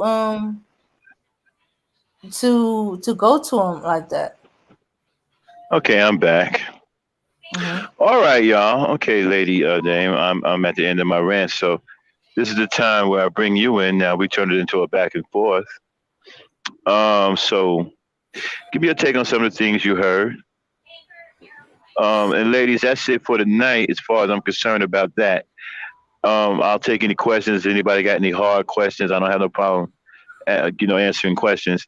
We're going to do a part two to this, being able to recognize the differences between a boy and a man, because there's more I didn't get to. And yes, we can spell difference. It was just a typo.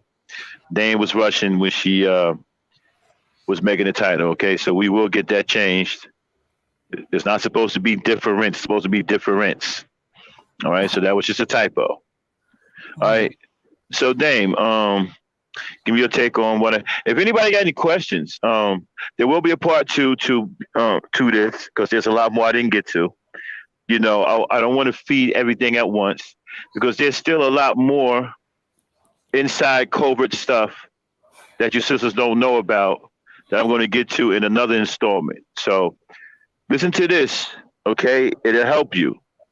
Listen to it again and, and think about the things I say and try to understand what you see out here in real life and marry what I say to real life, and then you'll see that what I'm talking about is true. This is a lot of stuff that y'all don't know. You've been dealt I don't blame you for it. You've been dealt a bad hand. So we're here to try to help you recognize some things that you may not see or don't realize that you're actually enabling yourself and don't know it. Okay, go ahead, Dane. Okay. Give me a take. All right. Okay. Well. Okay. Let me know if they got any questions in the chat. For some reason, my chat isn't moving on my StreamYards. Could be my phone. It's slow. No, mine ain't moving neither. All right, just let me know if questions come up. Is what I'm saying. You ain't got to tell me. Okay. All right. Okay. This is my take on it. Okay. We keep using the word partnership because we're misunderstanding what that really means when it comes to a partnership is anti-family. Okay. Yeah, I'm getting it now. Okay. Because I guess because we've seen too many one-sided relationships, so we keep thinking that a partnership is what is gonna get us what we want, which is to become one. You know.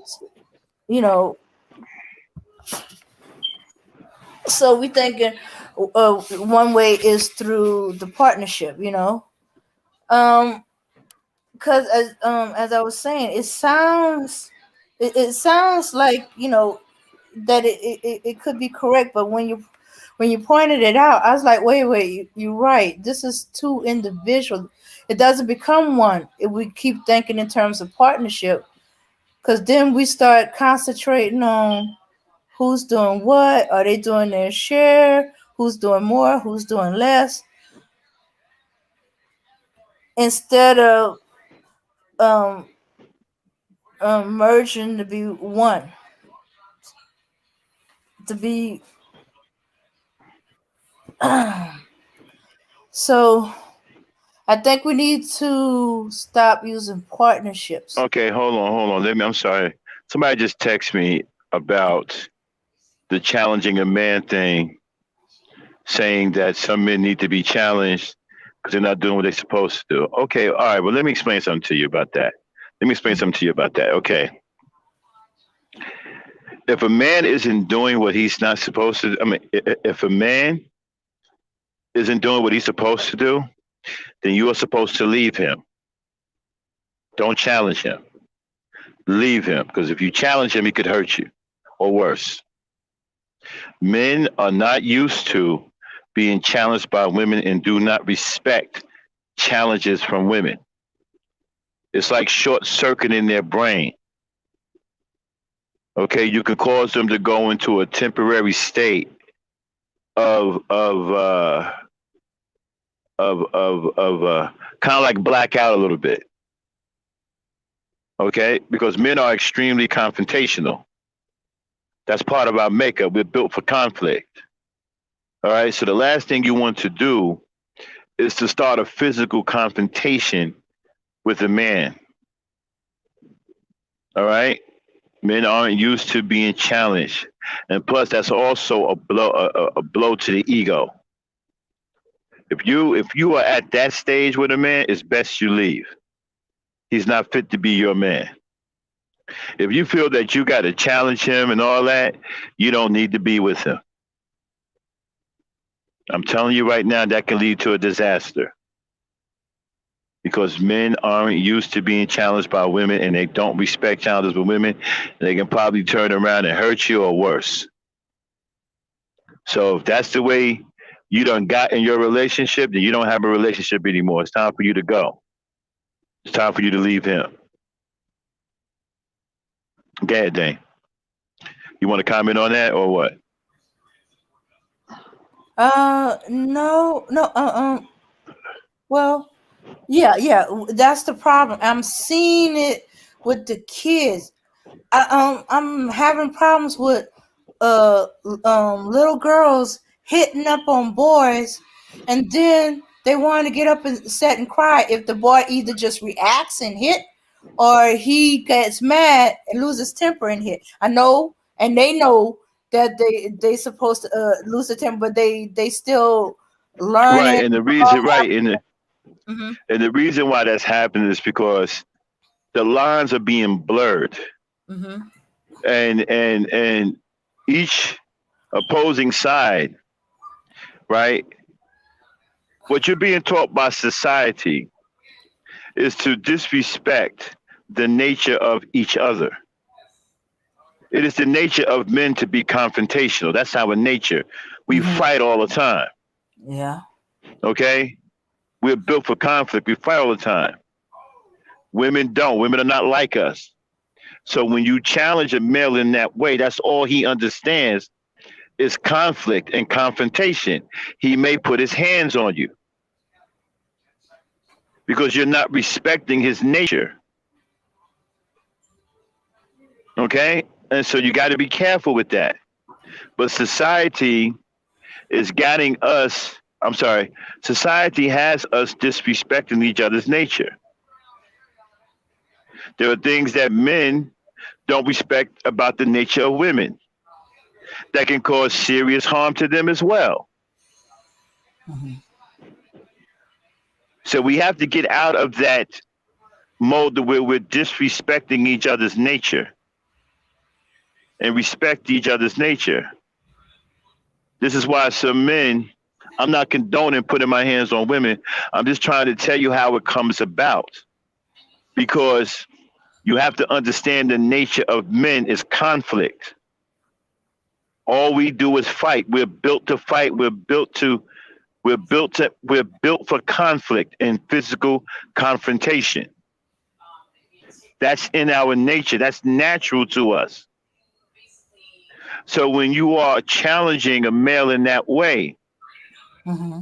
that is the way he knows to respond. Now, some men can restrain themselves and walk away, but some men cannot. Mm-hmm. And you may end up getting hurt or worse.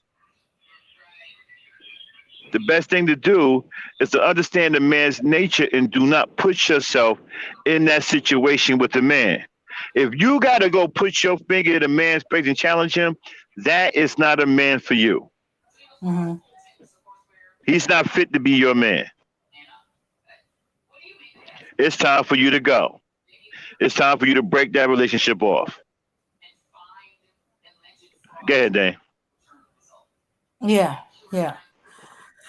So I'm seeing this with the kids, and I'm dealing with boys who are in conflict with themselves because their dad is telling them you don't hit a girl under any circumstances, and they let their temper Right, or and the reason, they right, let their reaction get the best of them. right, right. But let me tell you why that is. The reason why fathers tell their boys that is because boys are strong. Men are stronger, Mm-hmm. right? And when we hit, man, we hit pretty hard, and we Mm-hmm. can do serious damage.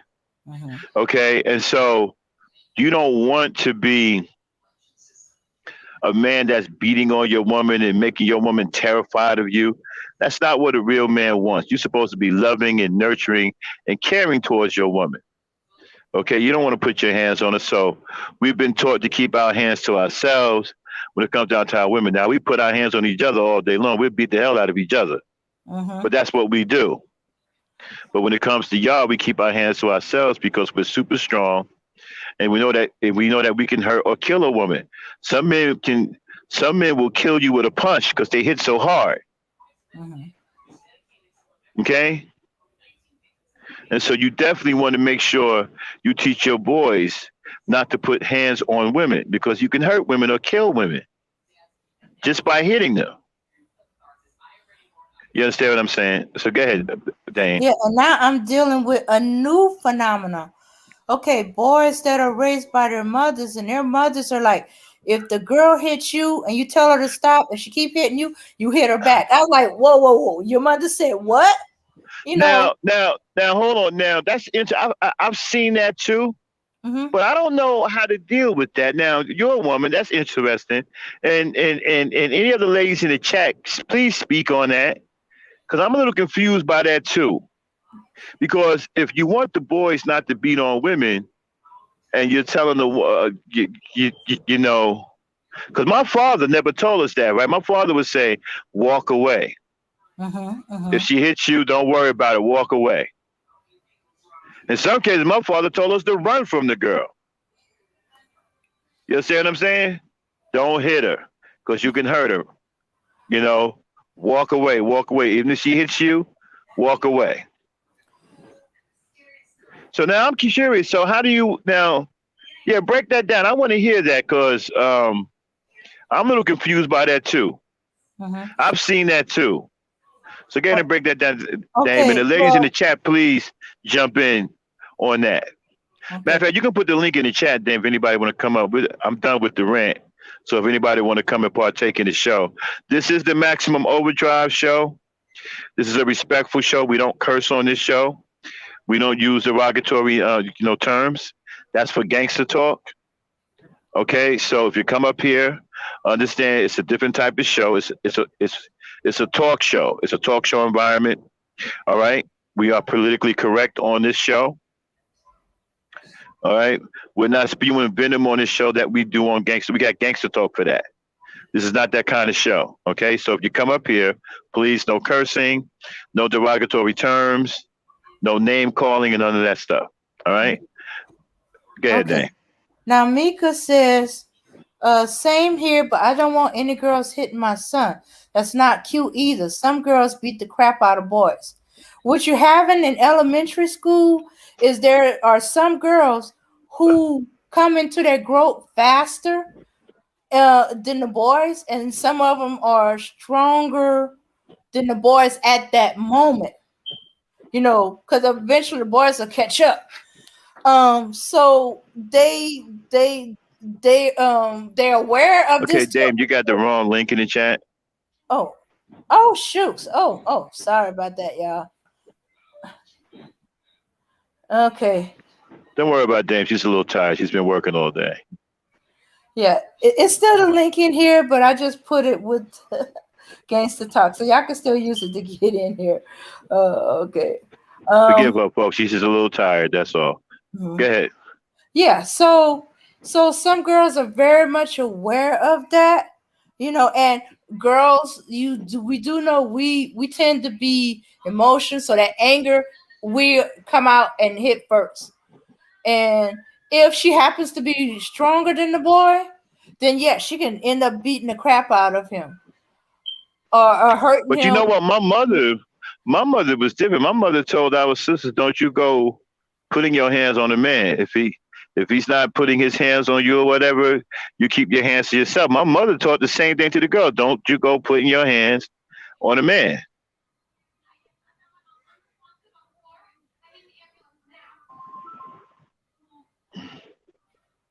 Mhm. Yeah. Yeah, well, yeah, Mika. Yeah, as I said, when they get to be teenagers, oh, the boys will definitely catch up, and then the girls gonna, and then them boys are still angry over, you hitting on pushing, and the girls keep doing it. They'll sometimes keep doing it in teenage years, and if he's being told by the mother, go ahead and hit her back, and he's coming into his physicality, and he hit her, he gonna hurt her. But at the elementary level, sometimes it's a little unbalanced. The boys are the girls. Some of the girls are stronger than the boys. But but that yeah. shouldn't linger over because Mhm. the father is supposed to toughen the boys up. Mhm. Okay, and so that shouldn't. If you got, a lot of boys got beat up in kindergarten by Mhm. bigger girls. Mhm. Okay, but that doesn't mean that when you become 14 and 13, you go slugging girls because Yeah. of some get back. No. Mhm. Yeah. And I seen this weird dynamic. Little scrawny dude, I guess is, and him and this girl, she outweighs him, is taller than him. I have to pull them apart, and then they buddy. I'm like, wait. Yeah, I'm used to this with boys. Boys get into it physically, and then they buddy. But boys and girls, I'd be like, I don't care. But you see, what's happening is the mothers, there are mothers that are not teaching Exactly, the Mika. girls anymore. Exactly, Mika. My mother taught the same thing. Mm-hmm, So the same thing that you're teaching. mm-hmm. Yeah, exactly. We got mothers out there that's not teaching the girls not to hit boys, not to get physical with boys. In fact, um, I'm thinking the girls are picking this up from their mothers in some cases. You know, um, the few that I know of where I know their mothers, they getting this from their mothers. So their mothers not telling them, you don't go hit boys, you don't go I don't care how mad you are, you don't hit them, because they're going, if they hit you back, they're gonna hurt you. And then no, none of that is being told. And then So here's like, another thing too, right, ladies? Another thing that I see, right, that y'all should stop doing. Don't let these feminists tell you what to do. Okay?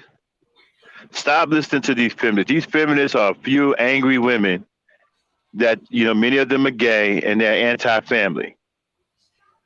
Stop letting them tell you what to do. Feminism is a mechanism to destroy families. Okay, there's nothing good about feminism. I know you keep hearing sisters who are delusional keep talking about feminism was this and feminism was that. That's all BS. Feminism is another method that's weaponized against the destruction of the black family. Okay, so don't listen to any of these crazy feminists who are running around here telling you um, to challenge your husband or tell your man off. All that's going to do is keep trouble in your relationship. That's all it's going to do. And your relationship is going to be tumultuous and eventually something ugly is going to happen. So don't listen to any of these crazy feminists either. Let me explain something to you, right? Well, I used to be able to say this, but I can't say this now because men are letting it happen to them. It used to be a time I could say, well, men wouldn't allow that to happen. Men wouldn't let other men who can't get any women tell them what to do about women. But that's not true anymore. mm-hmm. You got dudes now who don't have any women and can't keep one telling dudes what to do, and they listening to the shit. I can't even say that anymore. I used to be able to say, yeah, men don't do that. Men, we're not gonna listen to some dude who can't get no woman. Okay, that ain't true anymore. You got plenty of dudes out here listening to these bums who can't get women, and they listening to these guys and reading their damn books. Mm. So I can't even say that anymore. Now, used to be able to just say women did that. Now I can't even say it. I can't. Men done joined it. And now the men are worse than the women. There are more men listening to dudes who can't get women, who can't keep no relationship with a black woman, who hate women. There are more guys listening to that than black women listening to feminists. The numbers is almost pale in comparison. Go ahead, Dan. Mm-hmm. Mm, yeah. Um. Um. Oh. Okay. I was okay. I was sorry. I got a little distracted by Mika in the chat. But yeah, she noticed the mama bear in you, and she knew she crossed the line. Okay. So I don't get it neither. They're becoming more and more uh uh uh, like women, or their logic is out the window. If the dude never has a woman, you never see them with a woman. They don't keep the woman for long. They're not married. Why are you seeking relationship advice? They used to mess with women about that, but now they doing it themselves. But then again, they might not be looking for a relationship. A lot of them seem to be looking for fornication, and that only, not a relationship.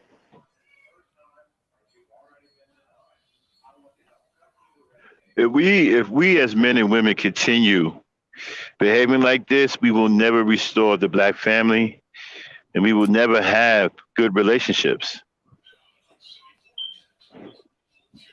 All this stuff is designed to destroy relationships and to keep the black family broken and to ensure that black men and black women never come together. That's what all this is designed. They don't want to. Let me tell you something. When the black man and the black woman is together with family, they are a strong destructive force, a force to be reckoned with. And the world that's controlled by the dominant society don't ever want to see that again because it's frightening to them. Hmm. And so they go to great lengths every day to make sure that that never happens.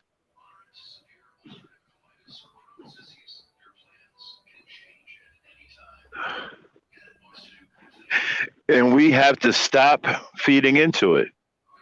Hmm. We have to stop listening to the feminists. We got to stop listening to these pimps and these fake and these Macs.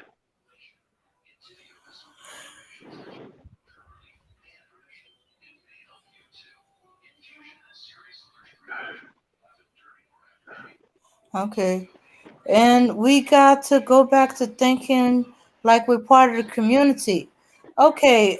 I need to step it up more with telling the girls, look, keep your hands to yourselves.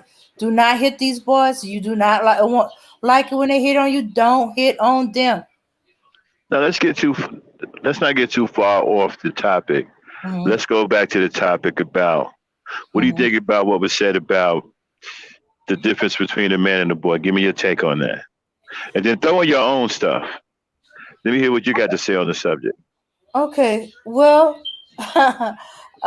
yeah. There's definitely a lot of difference between uh, a man and a boy. It's just a little disheartening because I recognize all the all the signs you said about Uh uh, huh. little boys and men Mm body hmm. Mm into hmm. Mm a hmm. lot of men that I've seen, including Mm hmm. some of them in my own family. Yep.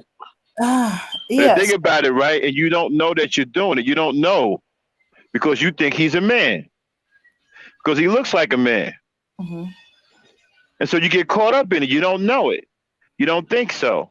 But now that I expose it, then you realize, damn, I have seen this shit. Hmm. I have. But you didn't know how to recognize it then. Hmm. That's one of the reasons why I'm having this podcast with this series to put things out there that I know that y'all not recognizing so I can expose it so you can recognize it. The reason why you're not recognizing it because you think that he is a man. Hmm. Go ahead. Yeah, yeah, and some of it. I didn't know why. Okay, I just knew there was something off that I didn't like, and I couldn't see me in a relationship, a lifetime relationship, with this person. But when you start pointing out, like, well, wait a minute, that's exactly what he was doing, and I just knew I just could not be could be with it. That it's always I got to make all the decisions, all the choices. You don't even have an opinion and stuff like that. Right, right. And you don't want. You see, a man makes decisions. Hmm. He makes the decisions. You know, when a man picks you up for, if a man's taking you out on a date, you already know where he's taking you. Hmm. And see, here's another thing. You got to be careful too, right? See, because a lot of feminists will tell you that a man shouldn't decide this for you, a man shouldn't decide that for you, and all this other shit, right? But a man who's a natural leader, if he's taking you out on a date, he's already got the date planned out. He's not asking you for anything. Okay, all he wants you to do is come along for the ride and enjoy yourself. Enjoy the evening that he's prepared for you. Hmm. He done Hmm. made all the decisions. He done picked out the restaurant. He done picked out where you're going. He done made all of that. He done did all of that. And when you're in the car, he's in the driver's seat. Oh yes, let's go back to what I'm going to tell you about that. Let me explain something to you. Hmm. If I'm going to give you another tip, ladies. Dang, why are you on mute? Background noise. All right, so I'm going to give you a tip. If a man isn't coming home from a hard day's work, right? And he's Hmm. beat down. Like me, I drive a lot. Okay, I drive for a living. So when I go home, right, I don't mind my wife driving me around because I'm tired. I drive all the time. Okay, and usually that's just the first day when I'm back. She'll come pick me up and take me home or take me to the store or something. I'm in the driver passenger seat. But once I recover the next day, I'm driving. Hmm. See, a man who's a leader, right, wants to be in the driver's seat. Now, you don't have to know these feminists, Amika, in order to be affected by them. Their rhetoric is everywhere. But anyway, a man wants to be in the driver's seat. A boy has no problem being in the passenger seat. Now, let me give you a trick to really test the man that you're with, right? When you're driving, ask him to sit in the back. If he sits in that back with no problem, if he don't what do you mean sit in the back? I ain't sitting in no back. I'm not a child. If he doesn't contest sitting in the back, you got a bona fide child on your hands. Yeah, for real. If he ain't on some, okay, lady, I'll sit in the back. I ain't got no problem with it. Man, you may as well be picking up your kids from school. Okay? Test your man out. If you got a man with you right now and you suspect that he's a man boy, go out for a drive somewhere and say, honey, sit in the back and see what he does. See what he does. If he goes in that back seat with no problem, wow, you may as well be a soccer mom. But a man who's a leader wants to be in that driver's seat, wants to be driving. Like I said, when I come home off the road, my wife drives me around the first day I'm back because I'm beat, I'm tired, I don't feel like driving. But once I get my faculties under me and I'm going out the next day, I got my energy back, I'm doing all of the driving. I want to be in that driver's seat because I'm responsible. I can handle being in that driver's seat. A man who's irresponsible and can't really handle being a man has no problem being a passenger and don't really want to drive. Some of them are scared to drive. And be aware of the boy, be aware of the teenage man boy who wants to drive your car if you got a nice car to impress other girls. Mm-hmm. Okay. Things do get a little, like I said, this is the first phase. We got a long way to go. There's a lot more installments. There's a lot more things we're going to talk about because things get a little bit complicated. Okay. Because you do have a such thing as a mature boy, too. There's a mature boy. Okay. Explain that one. Well, Oh, that's the boy that has, right, that understands, that has the maturity of a man, right? But only uses that maturity to get what he wants. okay. Yeah, I ran into them. Okay?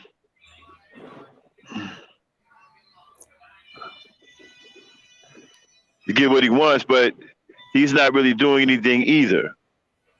Mm-hmm. And he actually works, but he doesn't work any kind of real. We'll talk about that. That's a long thing. Okay?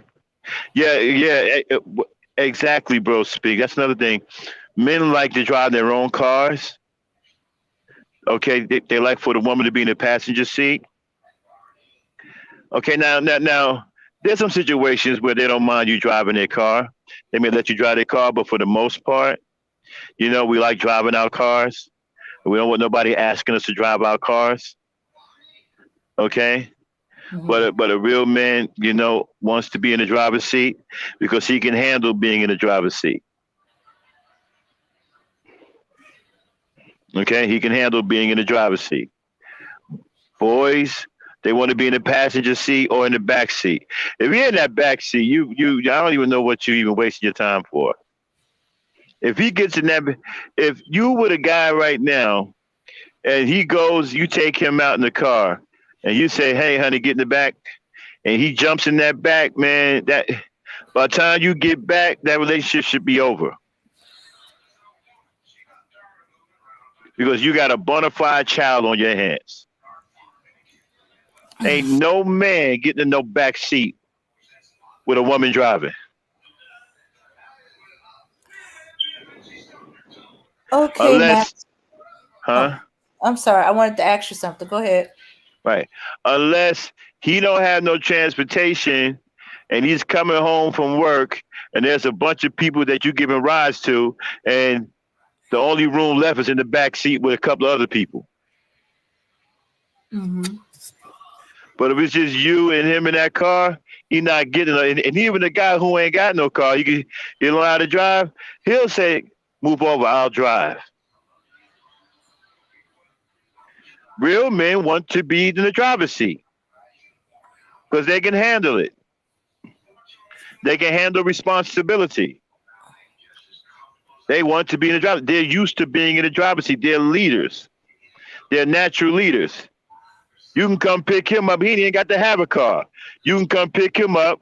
He puts his stuff in the back trunk, okay? And you Mm-hmm. say, "Okay, baby, go ahead, move over. I'll drive."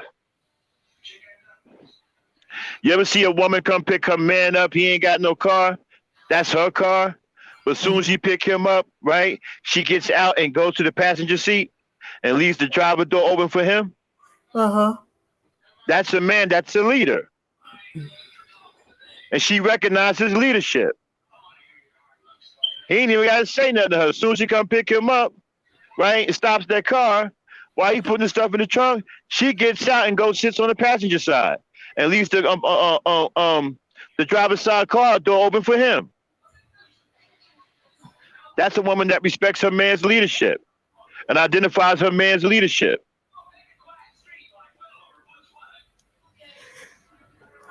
Real Mm-hmm. men want to drive. Again, Dan, ask your question. Oh, okay. Okay. This is just a question. Okay. Now, what if he's from one of the major cities where they have transportation? You don't really have to learn to drive a car or drive a car. How I can don't you? Huh? I don't know what that means. Okay. Okay. Okay. Say they from New York. There's all kind of. Yeah, I hear what you're saying. Uh-huh. I understand what you're saying. I'm just saying I don't know what that means. What do you mean? You don't have to learn how to drive. A man is going to learn how to drive.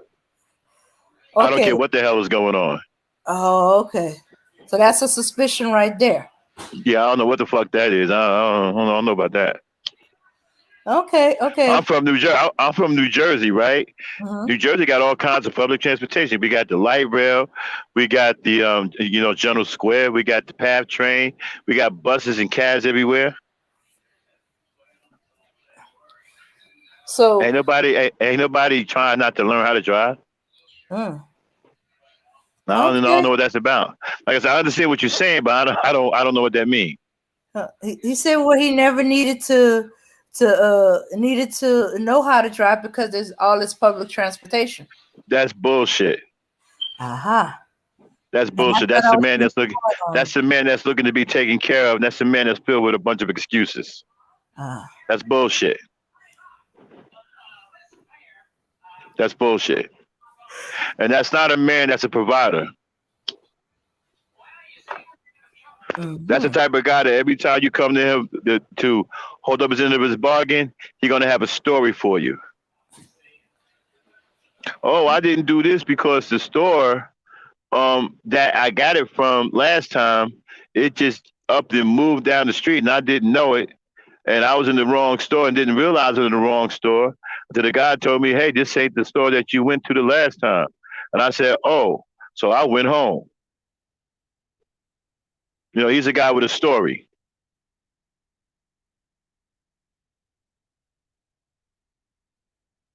Exactly. He's lazy too. I don't know what the fuck that. I don't even know what that is. I drive. I don't give a fuck what kind of transportation is out. You can have goddamn flying saucers out here.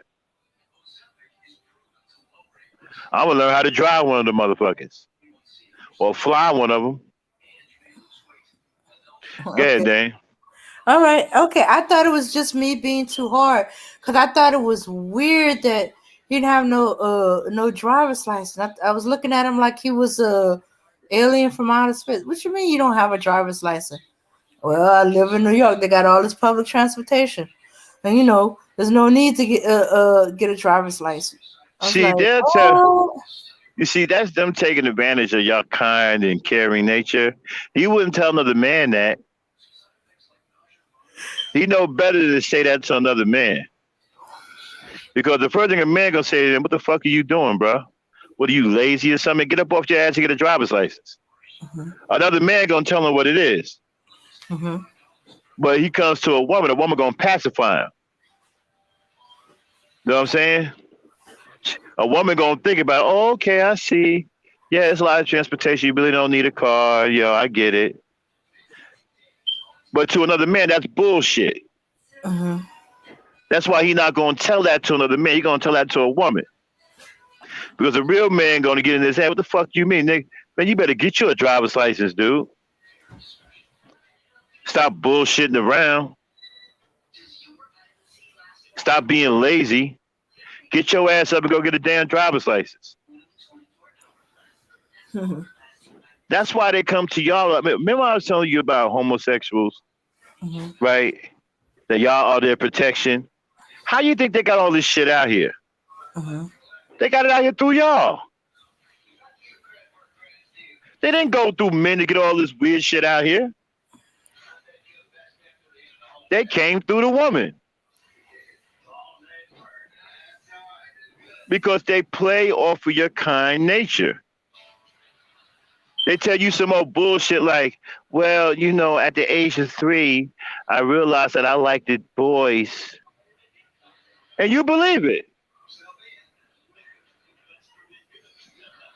I can't remember a damn thing when I was 3 years old. I don't know how the hell at the age 3, you know that you're sexually attracted to the same sex. I don't know how the hell that happens.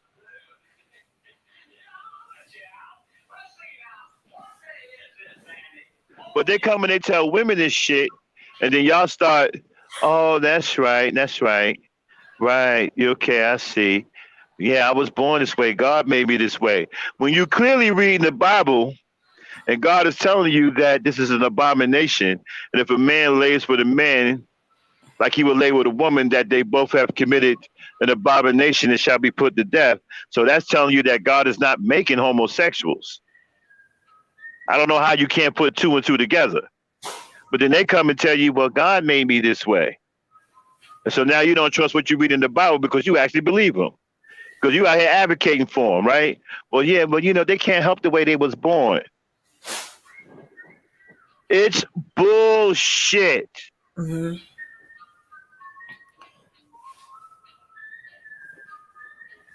And then they sitting up here wearing wigs, looking all crazy, calling themselves she, and y'all going right along with it. Knowing that that's a man, calling them a she. That's how they got all this shit out here. They got it out here through y'all. They know better than to come at us. No.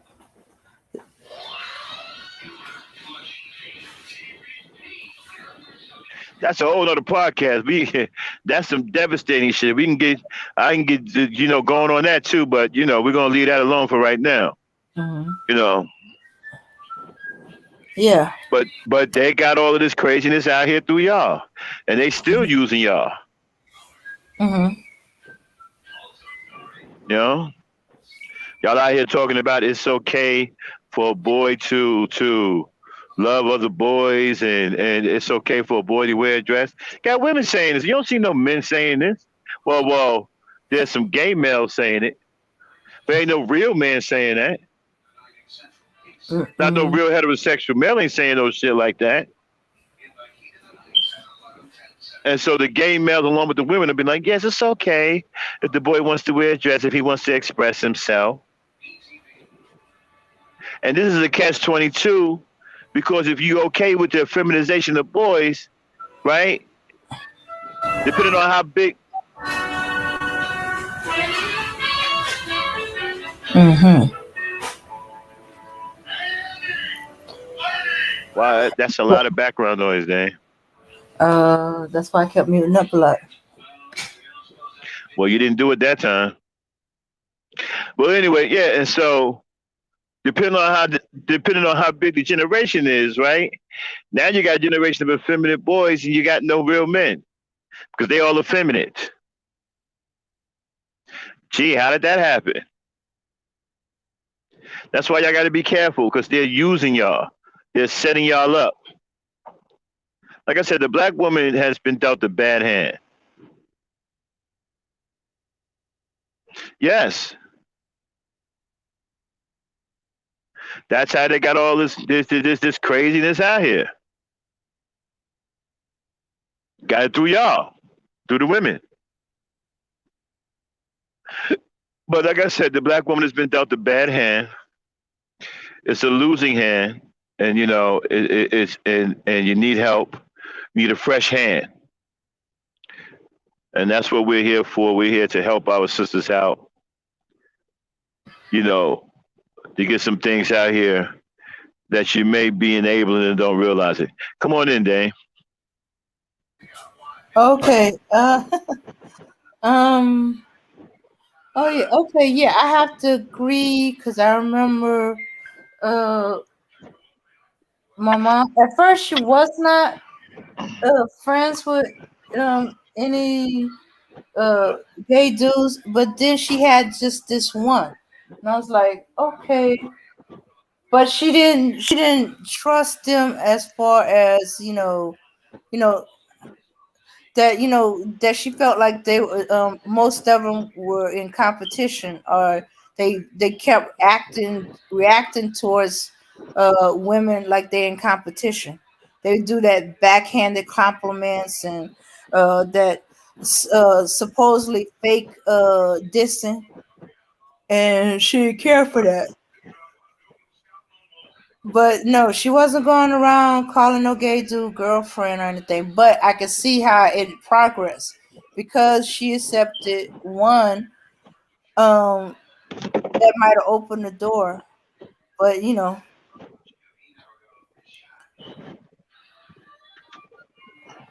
And And so the way, ladies, mhm, brothers and sisters, the way we get out of this is that we start getting a understanding of how we're both being attacked individually mhm, and how those attacks are forcing us to work against each other. Okay, recognize what those attacks are and the agenda behind the people who are launching these attacks, and understand the results that they're looking for from said attacks. Once we get that understanding, then we start working together to alleviate or eliminate the negative effects from these attacks, rendering these attacks ineffective by working together and coming together, putting aside petty differences, not believing the things that we've been told, and start trusting each other. Women start trusting in the leadership of men. Men start trusting in the nurturing and caring of the women. Work with each other, work together, come together as men and women. Come on in, Dan. mhm. Okay. Yeah. Well, I'm glad you was pointing out some stuff. There was some stuff I just went on instinct, or just felt off about it. And I broke up, and it's like when I tell somebody, "Oh, okay," it sounds harsh. I broke up because he didn't have a driver's license, and I didn't feel like driving him around it everywhere. Yeah, I and this you, right. you, Hold you on, I'm keep gonna cut you off. thinking you're wrong. Yeah. Listen, ladies, there's no such thing as being hard on a man, a grown ass man. Okay? There's no such thing. I said to y'all before, and I hope y'all start practicing this. If you're talking to a guy, he's not employed, yo, beat it up out of there. I'm sorry if he's not employed. First of all, a man's supposed to have resources. If he's not coming to the game with any resources, keep it moving. He can't do nothing for you. Let him down. Let him know. Look, man, you ain't gotta be disrespectful, but let him know. Okay, look, I like you and all, but you're unemployed. I mean, I can't do nothing for you. And keep it moving. Okay, because I'm telling you right now, a man that doesn't have any resources is not a man that you want in your life as your man. He's going to be more trouble than he's going to be worse than the man boys because he's going to feel that he's entitled, especially if he worked before but now can't get a job for some reason. He's going to feel that he's entitled and going to want things from you that he do not deserve. And he's going to behave in a way that he shouldn't be behaving, like he's going to act like a boss, and he's not a boss.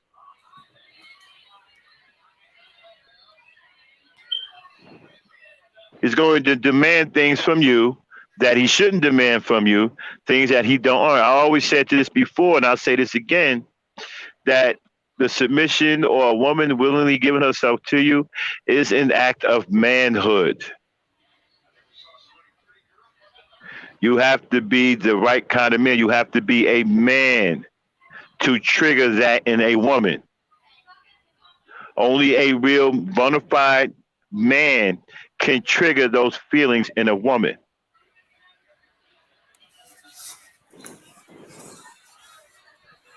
That is an act of manhood.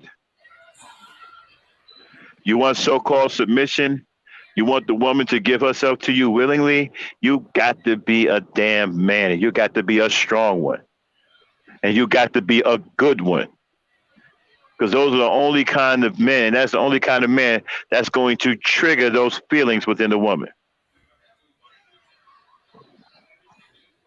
Go ahead, Dane. Okay. Okay. Yeah. So, as I was saying, okay, we've been Well, not necessarily a career, Dane. I mean, bro, both. speak, but Mhm. just employment. Yeah. So you can listen. If a guy is employed, right? Let me tell you something about dudes, right? If a guy has a dead end job, okay. Now, depending on why he has the dead end job, like okay, let's take unloading truck. That's a dead end job. All right. He probably making $500 a week after taxes. Okay, but take this into perspective. He's not out. He's not out selling drugs. He's not feeling sorry for himself. He's not out committing crimes. Hmm. He's not out doing bad things.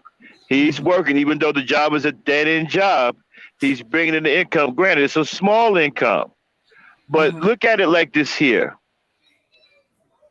You have to be pretty damn ambitious to have a low end job. That means that a man understands his essential nature and that he must have resources.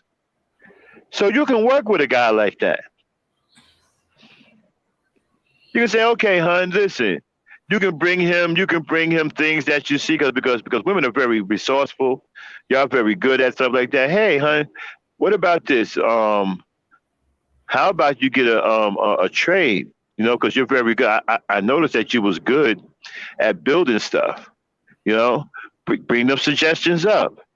Get into a conversation with him about it, about furthering his financial status.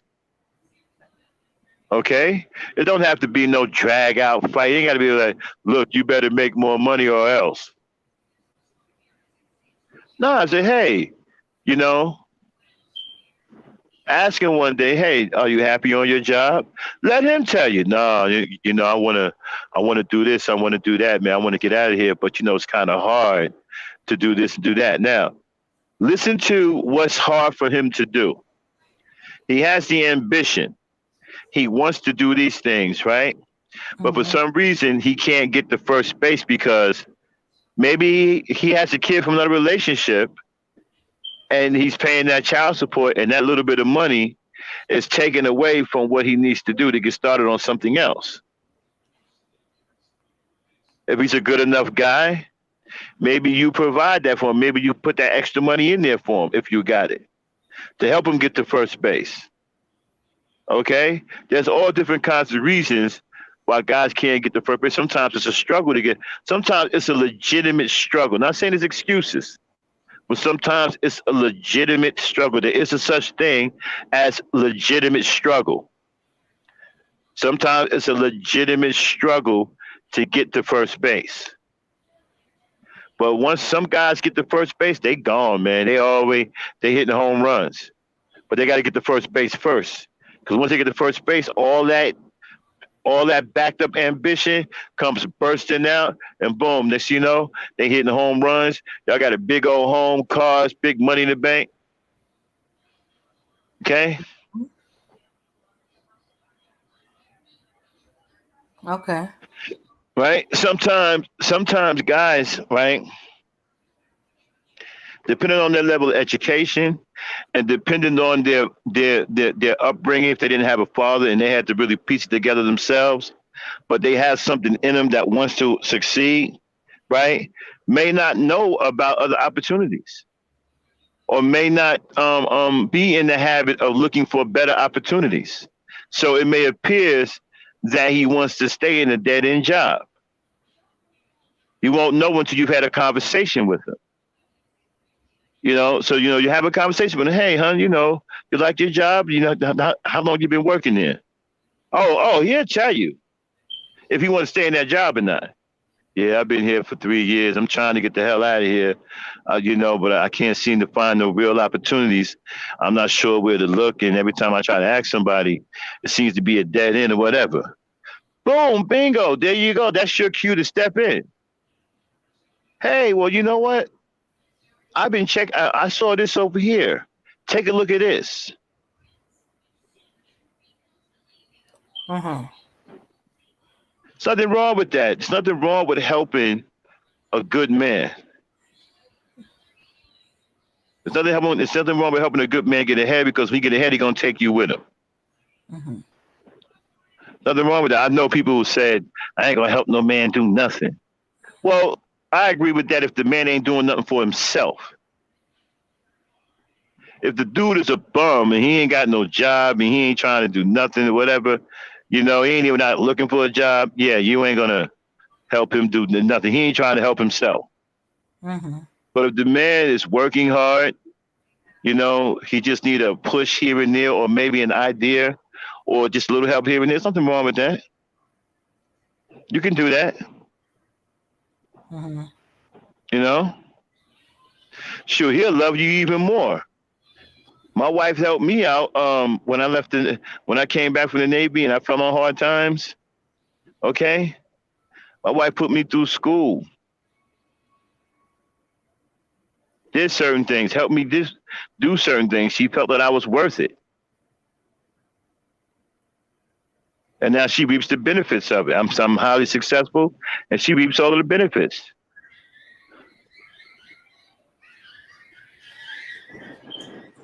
Okay?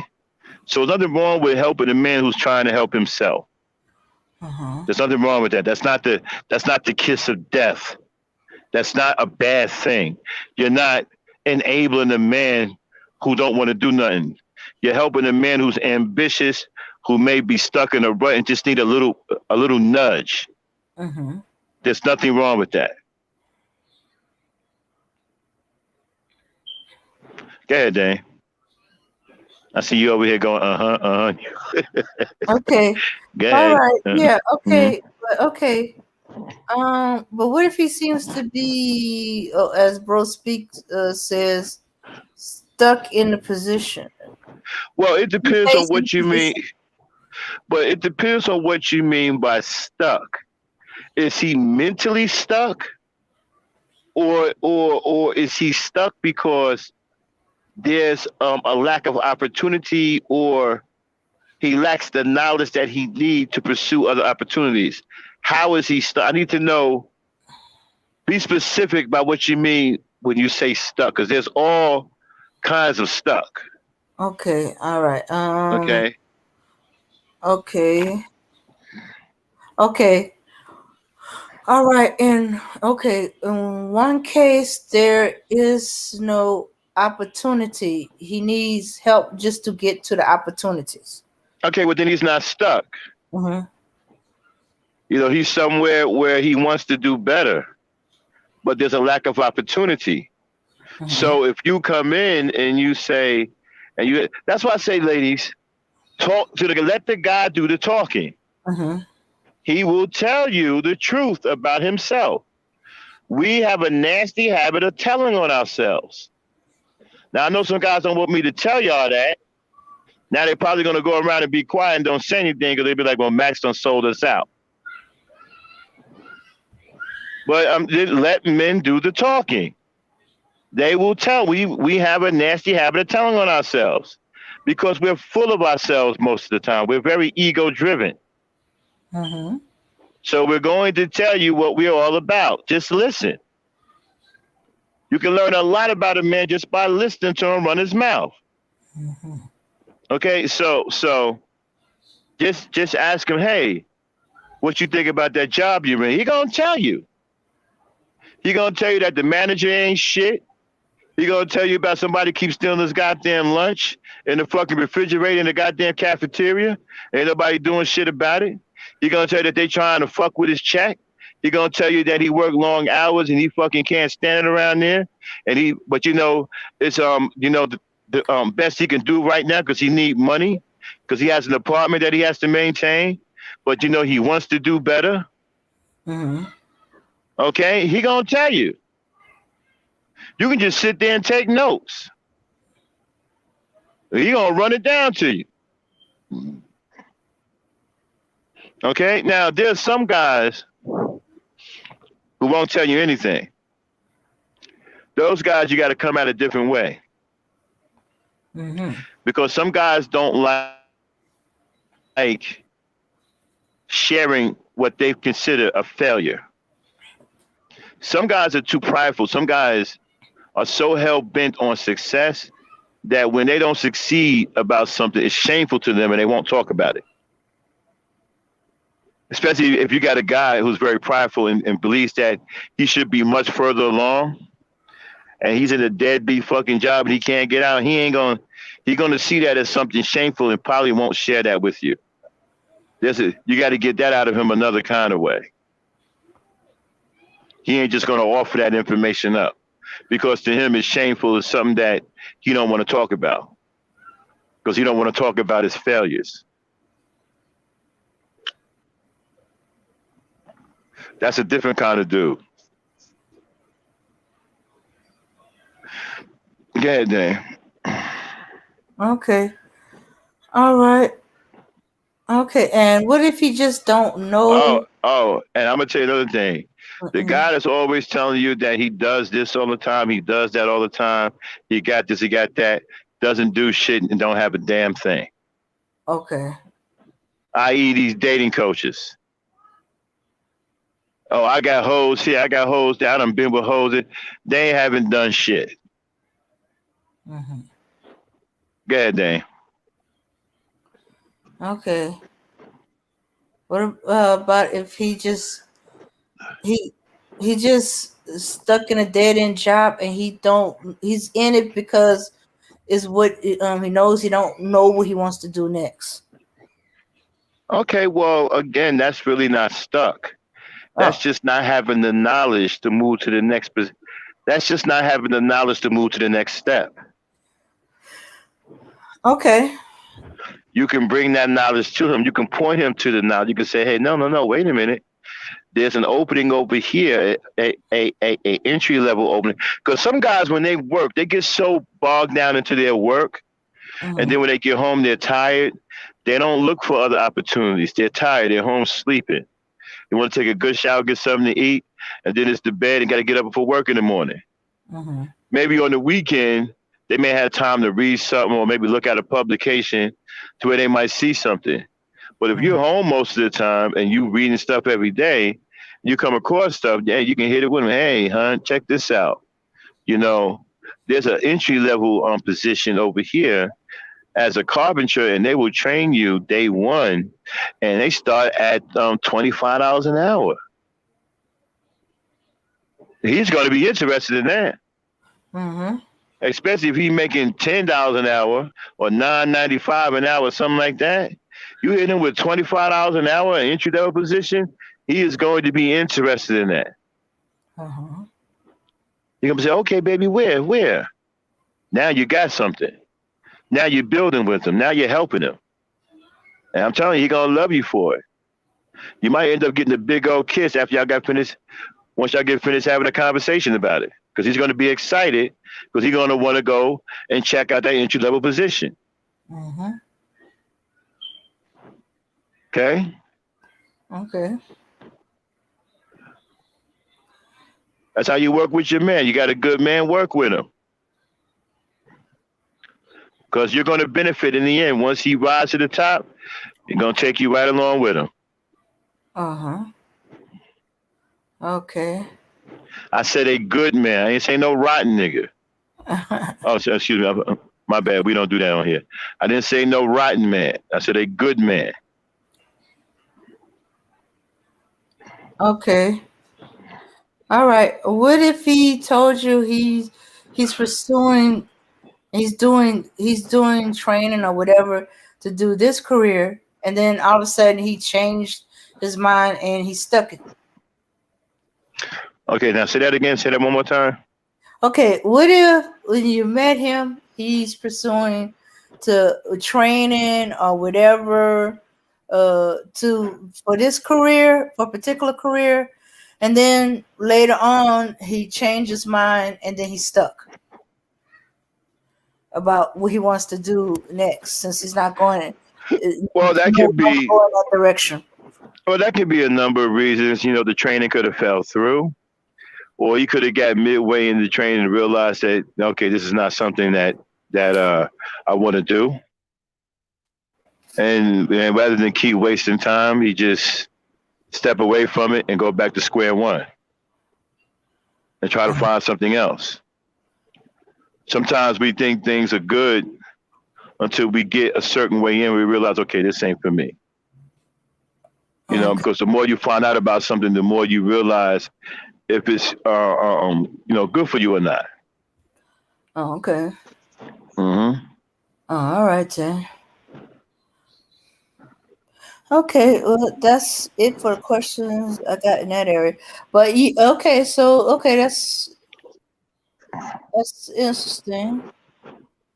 All All right, right. now we got um, we're getting ready to shut it down, folks. We've been at it for a better part of 2.5 hours. This is normally a 2 hour show. We don't want to go too far. Okay. So, Dan, you got anything else you want to add before we get out of here? Nah, I'm too tired. It ain't gonna make no sense. All right. Okay, y'all. We're getting ready to shut it down. Then cue the music up. And now, thanks everybody for participating in the OveRDrivE 3G. We'll probably be back with another installment tomorrow or maybe Friday. We're putting Gangster Talk on hiatus for a little while. We're going to be doing a lot of these MaxiMuM overdrives. It's a better show. It's more politically correct. And we're not saying the N word every 5 seconds. We're not cursing. And, we're getting into our intellectual part where we have deep discussions about things in life. All right. And promote the positive relations of black men and black women, which is what the E Nation and the Ebony Star Network is all about. All right. So until next time, everybody, peace, power, and unity. And thanks for coming out and supporting us. Shout out to all our strong peoples in the chat. We'll see y'all next time on the MaxiMuM OveRDrivE 3G. Dame, get us out of here.